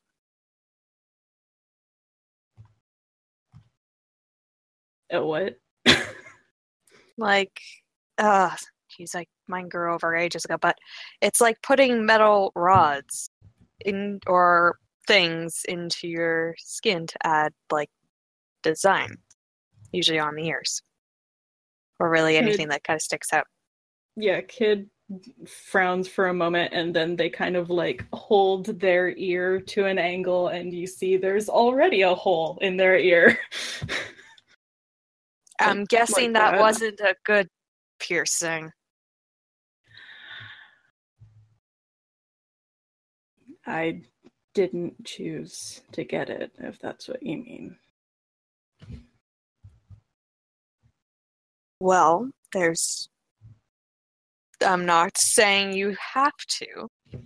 You don't have to get piercings, or you can also get a piercing that you want out of spite.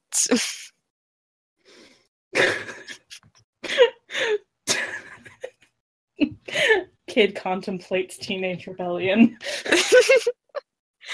This isn't the first time. God. Well, after a moment, they kind of shrug and start walking away, but then they pause and say, "It looks cool." The piercings or the tattoos? I can't see my piercings, but you're. And they gesture at your arm. You're going to keep calling them spots, aren't you? No.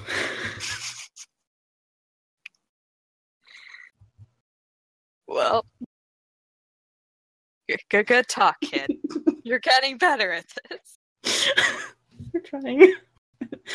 They kind of nod and then like hurry off into like some random corner, just like, that's too much socializing. And see. Okay. All right. Then with that, I would like, you know what? Let's do 2 rolls, 1 for each day. Someone please roll me a D100 for the first day. Kid got it. Oh. 84. Alrighty. Is that a good O or a bad O? It's an O. So on the first day, you guys are kind of getting used to or trying to adjust to your surroundings, and they do tell you a little bit more information as the day goes along. That you are, like he said before, you're in an underground ocean that is almost as big as the landmass up above you. That the cavern roof, if you want to call it that, is probably a good 300 feet up above you. And that the thing that's dangerous about these waters is not so much that there's a current, because there is, and there is even a breeze that can blow, which obviously you would need on a ship that has sails, but that there are stone pillars, massive, giant, great stone pillars that hold up the roof or the ground, however you'd want to call it, that you have to be able to navigate around, and it can be tricky in waters like this. And without the something like the navigation orb, it's almost impossible to know where you're going. But you generally, as time goes on, you kind of become more accustomed to the dimness and the darkness, and you can even see, Kid, you especially, since you have low light vision, if you look up above you, you can see way up above you. It does look like the light from the ship just barely reflects off the roof up above you, and it's kind of fascinating in the sense that it is dotted by thousands of stalagmites. Wait, stalagmites? The ones that hang down. The mites are on the top and the sides. Stalactites. Stalactites. See, right. like last time, stalag is ground. Stalak is ceiling. So stalactites. They are very faintly shine, multicolored in the light. So while Kids, you're probably the only one that can see this, the minerals inside the rock up above you shine almost rainbow colored, very faintly, and it's a fairly remarkable sight. But I'd say about 8 hours into the day or so, suddenly you notice that you can't see the roof anymore. It's as if a black, volumeless cloud is kind of rolling in over it. That's not concerning at all. Do you choose to do anything? Kid's gonna mention it to I guess whichever gnome is closest to them. They can't fucking tell. We'll say it's Captain Threepwood. Okay, and they kind of point up to the ceiling and goes, "There's not day and night down here." I know there's not. Why? What do you see? And then he looks. What? Did you see the mustache turn upwards? And then you hear, almost under his breath, "Oh, holy hell. What? What is it?" One of the dangers of being down here. It's a magical mist. It is bad, bad news. Get below deck. Get your friends below deck and lock the door behind you. And then he starts shouting. Why? Okay. He like brushes past you shouting, "Look alive, lads! We've got the mist coming in. Everyone to their bunks. Everyone lock up your weapons." And you hear everyone starts to hear commotion as gnomes start rushing around. Well, okay then. Yeah, I'll go to my bunk and start hiding all of my stuff under the bunk. All right. You start making your way around. You like bump into a couple gnomes and you hear like, "Be careful, lad! Hide anything sharp. Don't get near it." What? Why? Does it stab you? And you like hear a gnome past you. "It's the mist. The mist. It makes you think things. Dangerous." Kid like tries to follow the voice, just like, what does that even mean? And you'll hear like behind you the voice of the Captain 3 again. "It's a dark, evil mist. It prowls the oceans. Dangerous. It makes you think things, scared of things, do things that you might not normally do. It'll pass, but, well, not much that can be done but to wait it out and hide anything that might make hurting someone easier." And then he like looks, well, you can't see, but there's like a pause. He goes, "Might be wanting to wrap them claws." I was just thinking about that. Kid frowns and then looks down at their hands and then like starts looking around for a sheet, I guess. They probably just grab one off one of the beds. Okay. Oh, hang on 1 second, guys. Mm-hmm. Mm.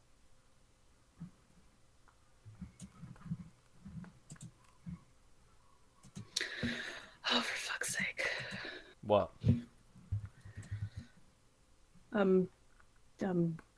Struggling. With? God damn it, that's on there too. Layers are Alright. hard. Sorry about that. What? Are you having trouble wrapping up your claws? No. But I'm having trouble with someone's claws. Sorry about that. The waifu was getting coffee. Just want to know if I wanted anything. Very nice of her. Yeah. So that with that, the captain says, "Get to your bunk. Hide your things. Wait it out." Okay. Is there anyone that chooses not to do this? I mean, they're just gnomes after all. What do they know?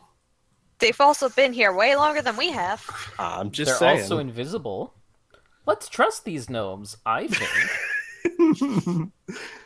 What does invisibility have Lucas, to do with trust? You climbing up to the mast and challenging the storm? Don't give him Can ideas. Like Lieutenant Dan in Forrest Gump. You know what? Yeah, Lucas is going to climb to the top of the mast and we're going to challenge the storm. Oh god. Okay, I was joking, but you know, you God are damn it, welcome Squee. to do whatever you want to do, buddy. I'm not going to stop you. What's everyone else doing?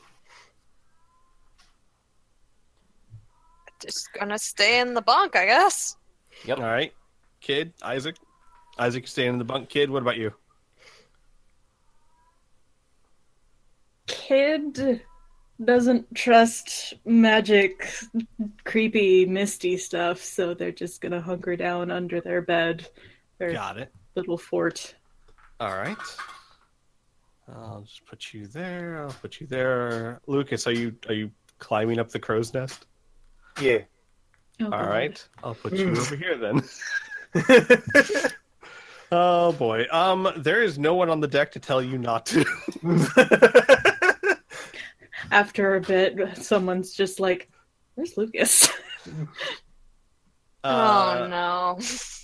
Lucas, you see, it does seem as though the darkness around you starts to grow, and the lights from the lanterns on the ship seem to, at first they just seem to not be any less bright, but seem like the light doesn't reach as far. And then it becomes almost oppressive. And then it gets to the point where the lights don't go past the bow of the ship. And then it is almost as if a cloud of inky blackness descends upon you and then goes past you. Lucas, roll me a horror factor check. Oh boy. Sorry, I had somebody tell me about a computer. I actually wanted to do a thing. Sure, by all means. So I have a particularly nifty little item called Shuriken. Mm-hmm. It has an ability on it called Calm Storm. Okay. It specifically basically halves most storms. Got it. Unfortunately, Does it include magical ones? Yes. Yes, this is not a storm. But you said it was. The gnome said it was a storm, yes. They lied to me. This is, well, I'll tell you what, Lucas. Before you roll the horror factor check, roll me a magical lore check. Sure. You're doing that a lot Sure. today, actually. Wow. All right. This is not a storm. This is a collection of entities.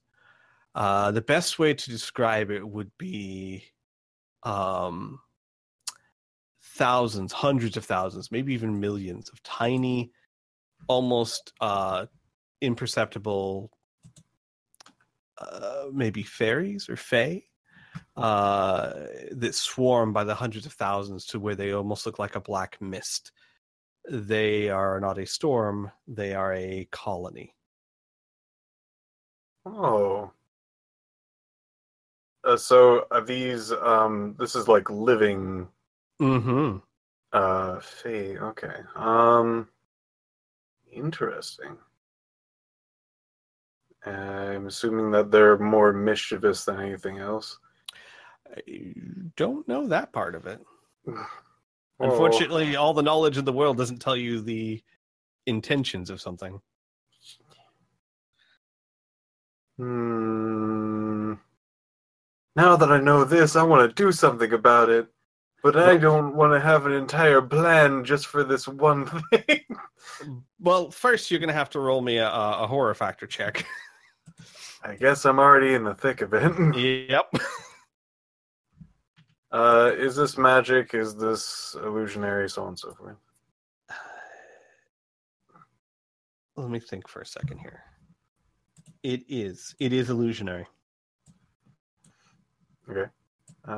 So actually, yes. So a better option, or a better thing to do would be to roll to resist magic first.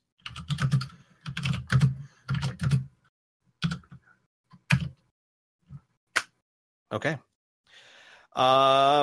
Okay. Now, if you would please roll me the horror factor check, and I'll explain to you what's going on once you make the roll. It's good. It's good that you say. Horror factor is 120? No, 20. And then I'm supposed to get under my... No, first you have to defeat the actual horror factor. So you roll a d20. Oh, that's right. You wanna Horror get high. factor itself. Yeah. Right. Horror factor. Okay.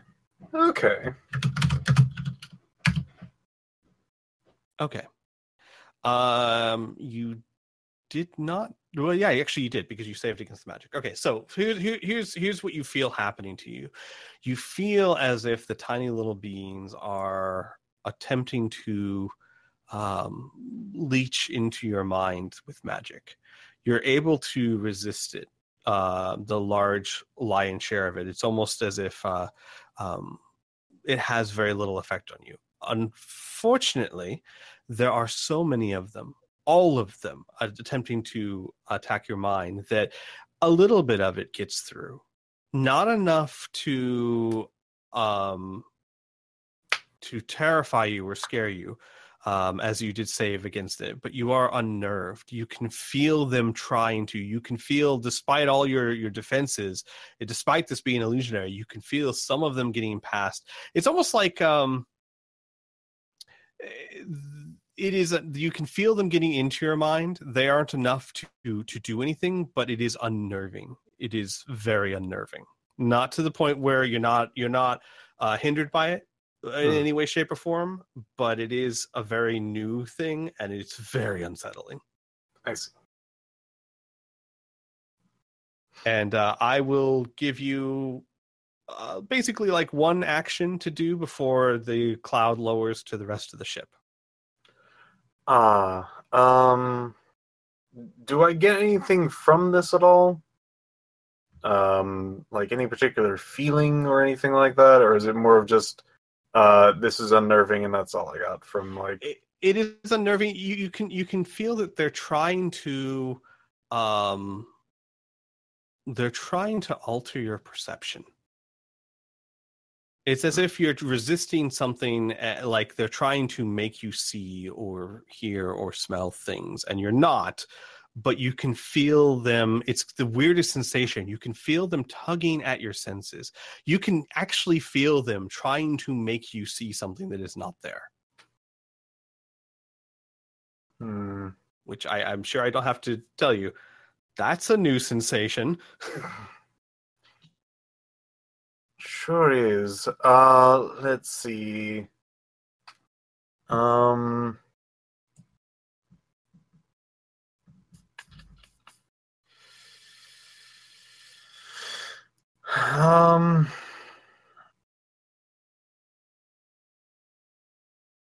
Geez. No, I guess he's just going to wait. Go on and get to the other people. All right then. Everyone else, you're in your bunks, and the light in your bunks starts to flicker a little bit, and you look up and you begin to see what looks like a black mist seep through the upper floorboards. Ew. And begin to slowly kind of float down towards you. I would like everyone to roll a save versus magic, please. Okay. Why do you do this to me, Squee? Hey, I'm sorry. Look, there's a lot of things on this. You rolled the die, not me. Oh, God. Ritual or spell? Should be spell, Spell. right? Yeah, spell. I think I succeed. Yes, you did. Hey. I succeed. You succeed as well.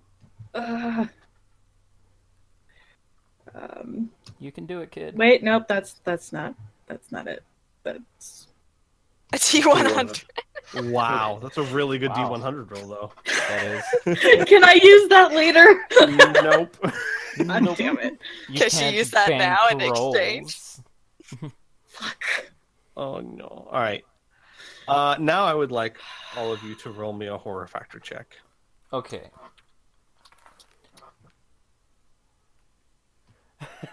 Okay. What do I have to beat? You don't know, All right. but it's much less than kid. I got 16. Okay, you succeeded. I got 17. You got 70. You succeeded. Kid got Kid 15. got 15. Okay, kid, Yes. you succeeded. Mm-hmm. So that's good news. So let me explain. Let me explain the other two, and then I'll get to you, kid. Okay. All right. Anna and Isaac, Mm-hmm. the black mist starts to envelop you, and you feel as if things are tugging on your mind, on your perception, on your senses, and you're able to kind of just shut it out, kind of shrug it off, and kind of remind yourself, no, this is a bed. This is a bed. You know, this is a post. This is a footlocker. That's what this is. And you're able to kind of shrug it off for the most part. And much like with Lucas, it's very unnerving, but not to the point where it disables or takes control of you or anything of that nature. It's just, again, like with Lucas, you can feel things trying to alter your senses, and you've never felt this before, and it's incredibly unnerving. But you have a handle on it. Make sense? Mm-hmm. Kid, things are slightly different for you. Uh-huh. The room around you begins transforming into a writhing sea of monsters.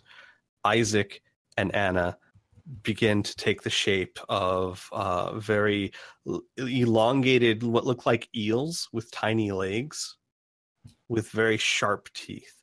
The beds start changing into some sort of millipede or other type of monster. The mast begins to grow what look like tentacles of like a squid, but instead of suction cups, they have spikes and little things on it. You start to see this room just become a living, breathing, writhing mass of monsters.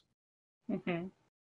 It is as real to you as anything you have ever seen, but Mm-hmm. your determination, your intelligence, your inner part of yourself is able to resist it to the point of, you know what you're seeing, but you know it's not real. It's terrifying. It's utterly terrifying, but you're able to control yourself. You are able to maintain control of your own actions. Well, this definitely isn't their first rodeo. Of this? Really? Oh, yeah. Not Yeah, not fairies, Yeah, but I'm with you. definitely this. Like the feeling of it. Right. Yeah, so basically it's like your mind is magically being induced to see things that cause terror. Your inner resolve is able to manage that terror. Yeah, fuck you, fairies.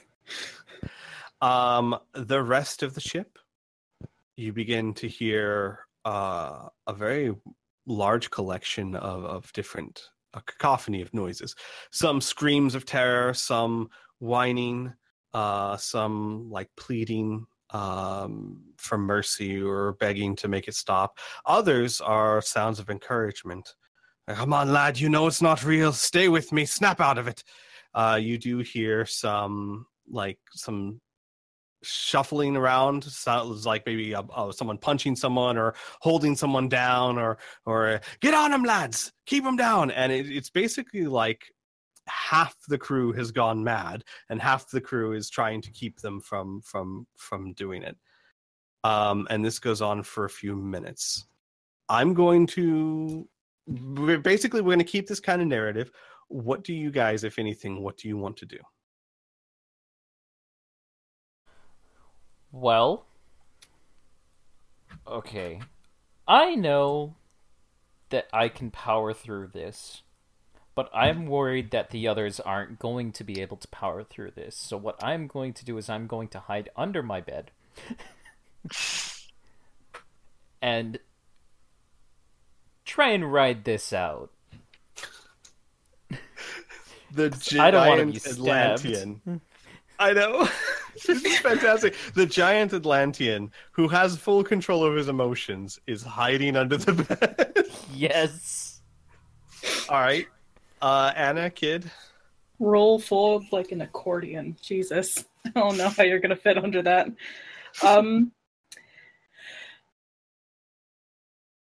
Kid's pretty much going to be doing the same thing. Like, they've just pretty much taken, like, all of the sheets and the pillow off of, well, it was already off the bed, but they just kind of, like, cocooned themselves and are just kind of writing it out. Just like, I don't have to look at this. I don't want to look at this. Gotcha. All right. Anna? You two okay? No. Yep. I'm just not sure if you guys are okay, so I'm gonna be under here. Please Oh don't my stab God. me. Kid, like, peeks their head out to be like, You're not worth stabbing. Kid, their voices Ow. to you are changed. They're more like, "Please don't stab me." Jesus. All Yeah, right. I know, right? It's very that really monstrous. hurts my feelings. Yeah, Oh, Jesus Christ. Burn. Like that. yeah. I don't need a headache tonight. All right. And going back to Lucas. Lucas, what you doing? He's thinking if he should just be upset with these guys or try to talk with them somehow. I don't think I have any way of being able to communicate with them. Maybe through slam dance poetry. Oh, I was going I- to say interpretive dance. That's what I was gonna say too. I mean, right? The language that speaks across generations and cultures. Exactly. Dare I say, even species. I mean, I can't talk to them, and talking, well, I don't know about this. I don't think this mind thing's a two-way thing. Could be. Well, you don't have telepathy, so no. So, interpretive slam poetry dancing it is. All right.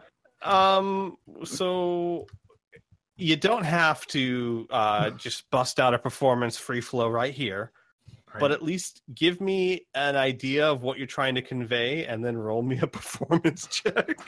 Hmm. My God, as Oh, the boy. ludicrous mage sits in a crow's nest, slam dance poetrying a cloud General of sense fairies. of acceptance, trying to understand, and friendship, I think, is the main messages that I'm trying to put down. Okay, roll me a performance check. Dance. Throw your hands, dance the night away. Let's dance. Wow, you succeed by 58. Give me a second here. This is not Was that not in your plans? this was not how I saw things going. No, but that's fine. Usually isn't. That is the magic of pen and paper games. Well, luckily for me, I actually put some forethought into this as to what this is and what's actually going on here. All right, Lucas. Yeah. You begin to do this, to convey this message, and as the slam dance poetry ends, you begin to feel and notice that the mist is no longer touching you. It's almost circled around you, and you begin to feel someone trying to touch your mind. Do you try to resist or not? You know what? Mm-hmm. Lucas would like to bridge he would like to take the first step towards friendship. Let's do this. Okay. In your mind, a voice forms, an image forms of a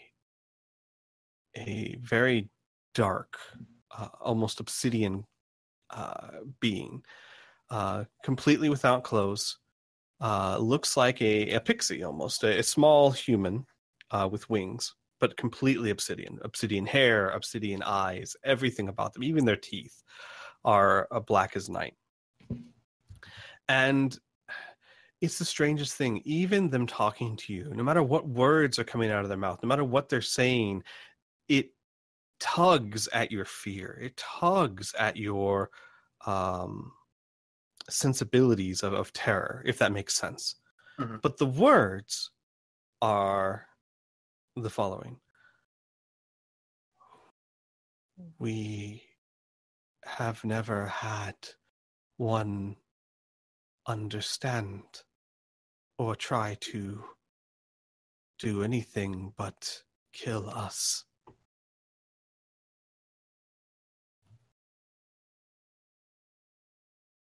Can you understand this? He will try to respond, yes. Okay. Then this may be the one chance we will ever have. We do not wish to cause distress, but it is our nature. We survive, feed off of these sensations. We cause them simply by being here, by touching you. And we must to survive, but we do not wish it. And we wish that to be understood, that we have no control over what we are, but we are sorry for what it causes.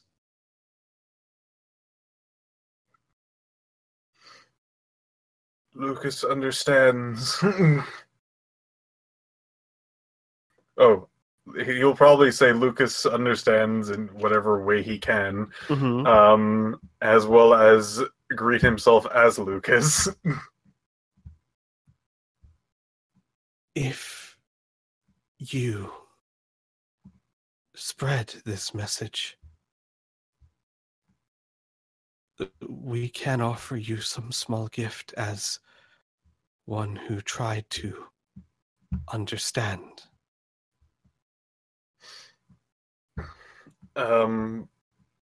If it helps, I will spread the word. The being in your mind nods and says, then you and those on this ship, please accept our apology and perhaps this small gift. We cannot stop what we are, but at least perhaps we can help others understand. And with that, the black mist begins to rise up, and everyone, you no longer feel an assault on your senses. Kid, the room snaps back to normal, and in place of this, all of you feel a certain strength mentally as your mental endurance goes up permanently by 1 point.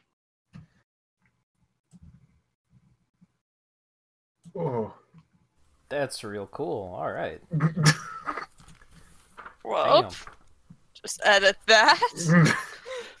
Give me a second to figure out what the hell that does to my character. Yeah, I know, right? It should just give you some bonuses versus psionics and insanity. You said that was mental affinity? Mental endurance. Mental endurance, endurance. All the way up I to a believe 15, mental oh boy! endurance- I believe mental endurance also helps against horror factor. Yeah. It's actually just insanity and psionics. It could be more, maybe in the other books. Oh, well, is there nothing that helps against horror factor? No. Mental the GM. endurance. I think mental endurance, if I remember correctly, is the thing that you use against. Yeah, you have Yes, to roll okay. again- Okay, yes, you have yes. to roll Okay, under good. your mental endurance. So yes. Right, Yeah. perfect. Okay, so yes, that is the correct stat. I knew it had something to do with it. So yeah, all of you, not that you know this exactly, but thanks to Lucas's slam poetry, have been given a gift of more mental fortitude. And Lucas has probably spoken to a race of beings who have never been able to communicate this way before. With that, the cloud passes over, and those of you in the room, you begin to hear the people outside kind of start collecting themselves and grumbling apologies for this black eye or that sprained ankle. How can they tell if it's a black eye? Well, I mean, if I punch you and it connects pretty solidly, I can make some assumption. That's Yeah. I can't and see then- you, but I assume. Yeah. And then you hear like people scrambling to find their mustache, just Oh falling my off God. in the mess. And Lucas, way up in the crow's nest, you don't hear any of this. Things are just kind of silent and peaceful where you are. Damn, that's real cool. You attacked that problem, like, completely differently. Oh, wow. Where the hell am I? Fight me.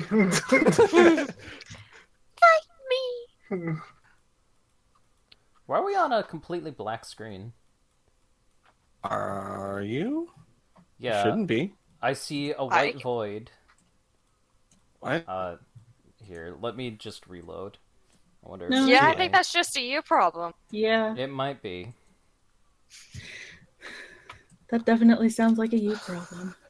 Whoops. They've broken poor Isaac's eyesight. Yes. Yes, So, Lucas is just gonna guys- hang out here until other people might come up. So he's probably gonna get worried after like 10 minutes. I'm having trouble getting back into Roll20. Weird. Uh-oh. Well, I definitely won't take this time to drink my new Frappuccino. Is that a As opposed to the old one? frappuccino? It's a Frappuccino. More like a crappuccino. Oh, Oh, sick fine burn. humor is what we're known for here. Oh, yeah. Really? Yeah, there you go. I Yep. got it. It Nice. is correct now. All right. So, what you guys doing? Oh my god. Not seeing demons. Yeah. Anymore? Yeah. I never did. Lucky you. Not today. Not today. That's fair. That is very fair. All right. Well, if you guys don't have anything in particular, you can roll the die one more time for day 2. I don't really have anything in particular. The only Oh thing no, I he's- wanted to make sure that like other people knew about the He Fae. has to Cloud. spread the word. Okay. Sure. How would you go about doing this? Let's see. I would get myself a piece of paper and one of my crayons and draw all of the different colored mustaches, and then one by one tell each colored mustache, and then check them off my list. Oh my god. Oh. Okay. Mm, I'm not going to make you roll 22 trust checks. Let's just roll 1 and use that as an aggregate. Okay. Hmm. That's right. They don't really seem to trust very well. Yeah. Let's see. Skill check. Yes. More to the point, you're telling them that the things that they have faced on occasion that has terrified them are not actually trying to cause them harm. Okay, so I would say that most of them dismiss what you're saying. Mhm. And they say, "Oh yeah, you might be thinking that, boy, but that's just them playing with you." Captain Threepwood and a couple others actually listen to what you're saying, and the captain himself will say, "Hi, sounds crazy, but I'll be honest with you. Never tried talking to them myself, so I can't rightly say you're wrong." He's like, fair point. Well, if you have anyone that has a mental ability of some kind that they can project their thoughts at them, you might be able to communicate them. Or if you have a sick-ass dance move, like... Wait, no, you're invisible. Never mind. Right. I'm just gonna pretend that what you said there made sense. Tell you what, lad. There was a individual about a year back asked for passage down to these waters to study this phenomenon more thoroughly. Of course, I told him no. It's bad enough when you face them accidentally. Trying to seek them out seemed crazy, but if what you're saying is true, mayhaps there's something to it. Mayhaps next time I see that individual, I'll take him up on his offer.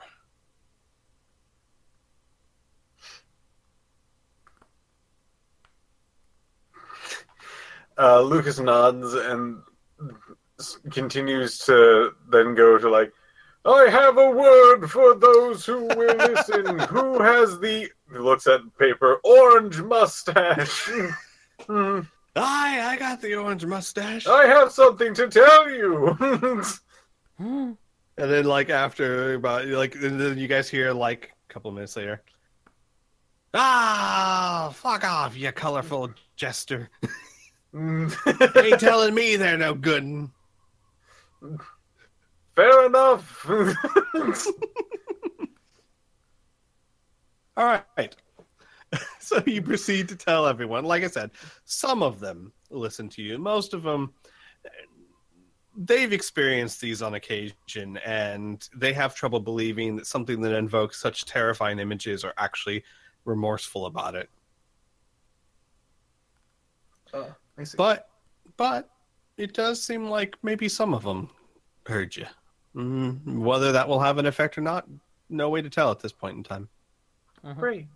Let's see if we roll again and hit it again. Someone else roll 87 again. 58. All right. Give me a second. If only we could flip that and then add 2. Okay. 87. Oh. No, 58. No, it would have been 85. You know what? If you could have flipped that would have been the same thing. Hey! But no. All right. So in day 2, you guys are down eating with the crew, and you start to hear that there have been a particular gnome by the name of Lyle. He seems to be one of the smallest ones. And he's very young for a gnome. He's only 106. And because of this, he's treated much like the cabin boy. In fact, he is the specific gnome that dropped the navigation orb. And he's been given, as long as you've been there, he's been given a really hard time over it. And it also seems in general, he's the newbie of the crew. He's the young one, the one that everyone roasts and takes a stab at, if that makes sense. Yeah. Mhm. He, on the other hand, has seemed to be very cheerful, very bright, and loves to talk to you guys. He's the only gnome that has even talked to you for more than 5 minutes about why you showed up. Most of the gnomes just seem to take it for granted that, you know what, it was just another crazy thing of magic with this curse. You guys got drawn into it somehow. But he would constantly be asking you questions like, so where'd you come from? How'd you get here? And, you know, you guys can just narratively say how much would you be willing to tell him? Well, he's not going to get the tragic backstory. Right, no. Lucas would probably mention from the entire, like, not the entire, but a generalized, like, we fought an entire boat of pirates and then an incredible then burping and then a powerful being came down and we have wronged him in the past. in the future. That did happen. The past in the future. I love that because it's true. Yep. Oh, All right. jeez. Lyle seems enthralled by your stories, and especially that you seem so willing and eager to help out. Lyle was one of the few, Lucas, that believed you wholeheartedly about the pixies, and he constantly talks about how, oh, you're all so very brave. You don't know us at all, but you're trying to help us. I think that's just aces in my book.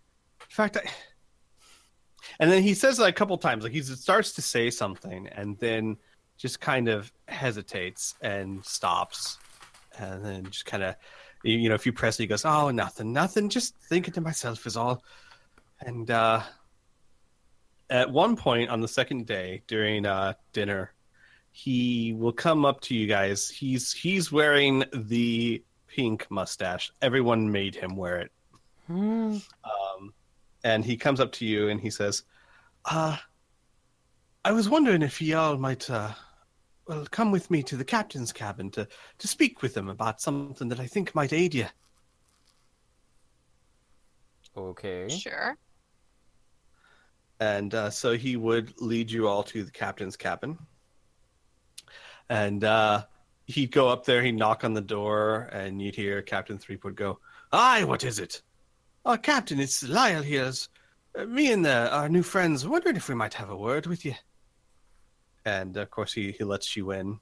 And the captain says, "All right, well, out with it."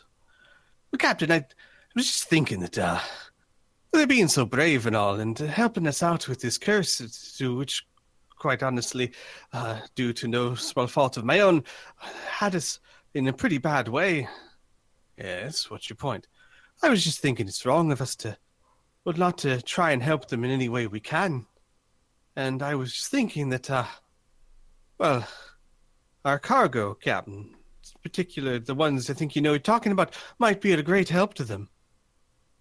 And then there's a pause, and he's like, and then you hear, "Oh, for heaven's sakes, Lyle, you just don't know when to shut up, do you?" "Well, Captain, I was just thinking it's of great help to them. If they fail, then we all fail, and we all die here. It just doesn't make any sense that they're being so kind and we're being so stingy." And there's a pause again. "Aye, fine." And there's a pause. "But you and I are going to have words after this, Lyle." "All right, well, boy has a point. You're going to be helping us, I suppose. Well, I suppose there'll be something I can lend you. Not quite give you yet. It might be helping you if you're wanting it." Okay. Such as? "Such as armor, boy. Such as armor." Oh, cool. I'll just wait it down 1 minute. And then, like, the door to his actual bedchamber shuts. And then you see the pink mustache kind of bobbing up and down nervously. I knew if you came with me, he'd have to agree. He'd have to agree." And it comes back, and Isaac, you feel, because you can't see anything, you feel what looks to be a shirt. What feels to be a shirt, a very fine, very light chainmail type of material, but it is incredibly light and smooth, almost like you're holding silk. And he says, "These were for a shipment, a very important shipment, and if we don't deliver them, they'll have our heads, but the boy makes a point. If we don't get out of this, it doesn't matter. Figured maybe you could use it. Here, I just happen to have 5 of them. You can have the 4 until this is done, and then, well, we'll see." Well, alright then. And basically, he gives all of you. Basically, it is a mithril chainmail shirt that is treated like light armor, has an AR of 14, and because of its durability, has an SDC of 50. That's cool. Mm-hmm. It's also invisible. Yep. Completely invisible. That means we can do fashion, and it won't matter. Yes. You're going to be like those crazy people running around in Dark Souls in their underwear. Well, yeah. Put a shirt on. No. That's how you play Dark I'm Souls. sorry. Yeah, You yeah. wouldn't want to What go do you- swimming no. in your underwear. No. I'm talking You're about Dark ruining Souls. the aesthetic. The aesthetic of Dark Souls. Anyways. So, yeah.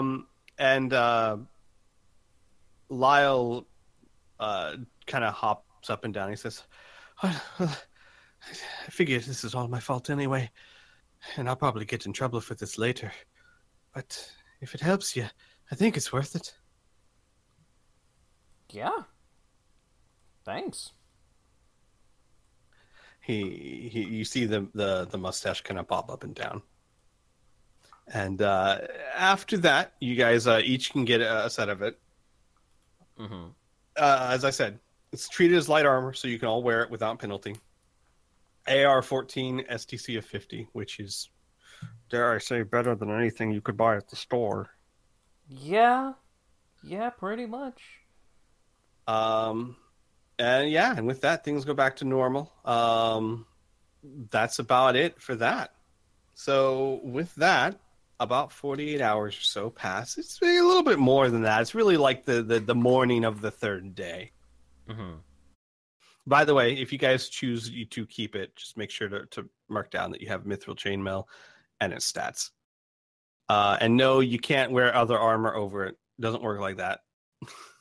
Can you wear normal clothes under it? Yes, you can wear normal clothes over it. Well, no, under it. It'd have to be under it. Yeah, but yes.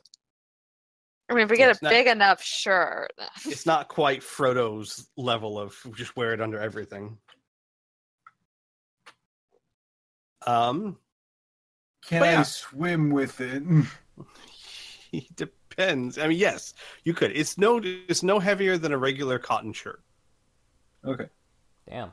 So there's no penalties with it. What's its weight? 5 pounds? The weight itself is about 10 pounds. So when I say cotton shirt, I don't mean like what you and I wear. I mean like that quilted cotton that people would actually wear as like a type of armor. The padded armor, cloth armor, padded or quilt armor. Think of it like that. Yeah. So you can treat it like if you look at the list of the armor that's available to you, it's the same as padded or quilt, but just much higher AR and STC. Yeah, it's actually competitive with the half plate that I have before. Mm-hmm. That's damaged, actually. So yeah. Mm-hmm. There you go. And with that, after about, like I said, about the morning of the third day, cleric Weiss, is feeling much better, and he gets a mustache on his head, of course, and he says, "Oh, I thought I was done for, but you saved me. Thank you. I would have done it myself. In fact, I commonly have to, but, well, hard to cure yourself when you're in that kind of condition. But the captain tells me you're going to be going after our orb."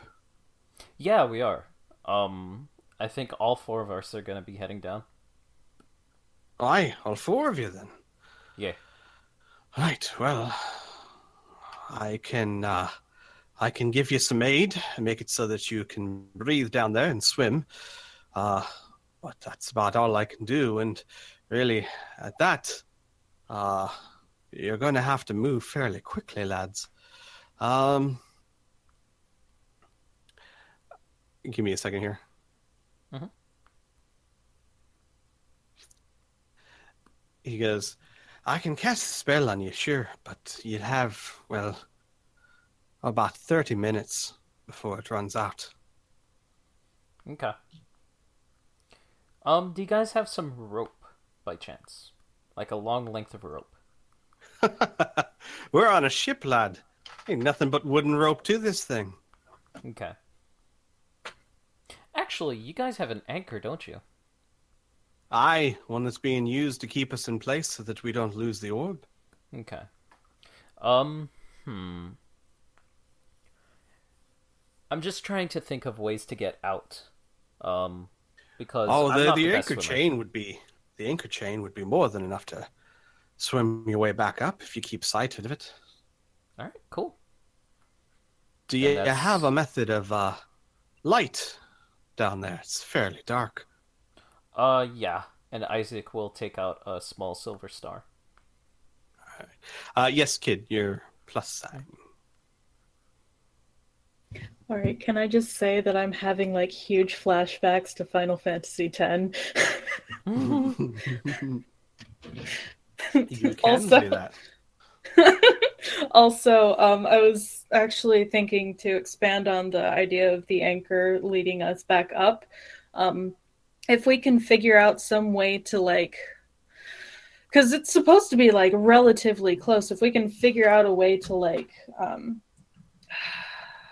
I don't know, put like a light or something that we can follow back to the anchor, then That's what I was thinking. The small silver star that Isaac has out is the star with globe of globe daylight. of daylight. So we'd be able to just follow the globe right back to the ship. Nice. What about seeing down there? Good question. I have the globe of daylight spell as well. Oh, okay. Yeah, it has Does a that half move duration. with you? Yes. Perfect. The actual spell when I cast it will have a half duration because techno-wizardry. But other than that, it's perfectly fine. It would also have a half range, right? So how much it lights up. Yes. All right. So I am going to give this to the players as an option. Normally, we end in about 10 minutes or so.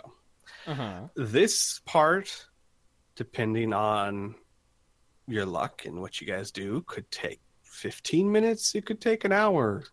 It's really hard to judge. Do you guys want to push forward or wait until next time? I am fine either way. What about my companions? I'm down to keep going.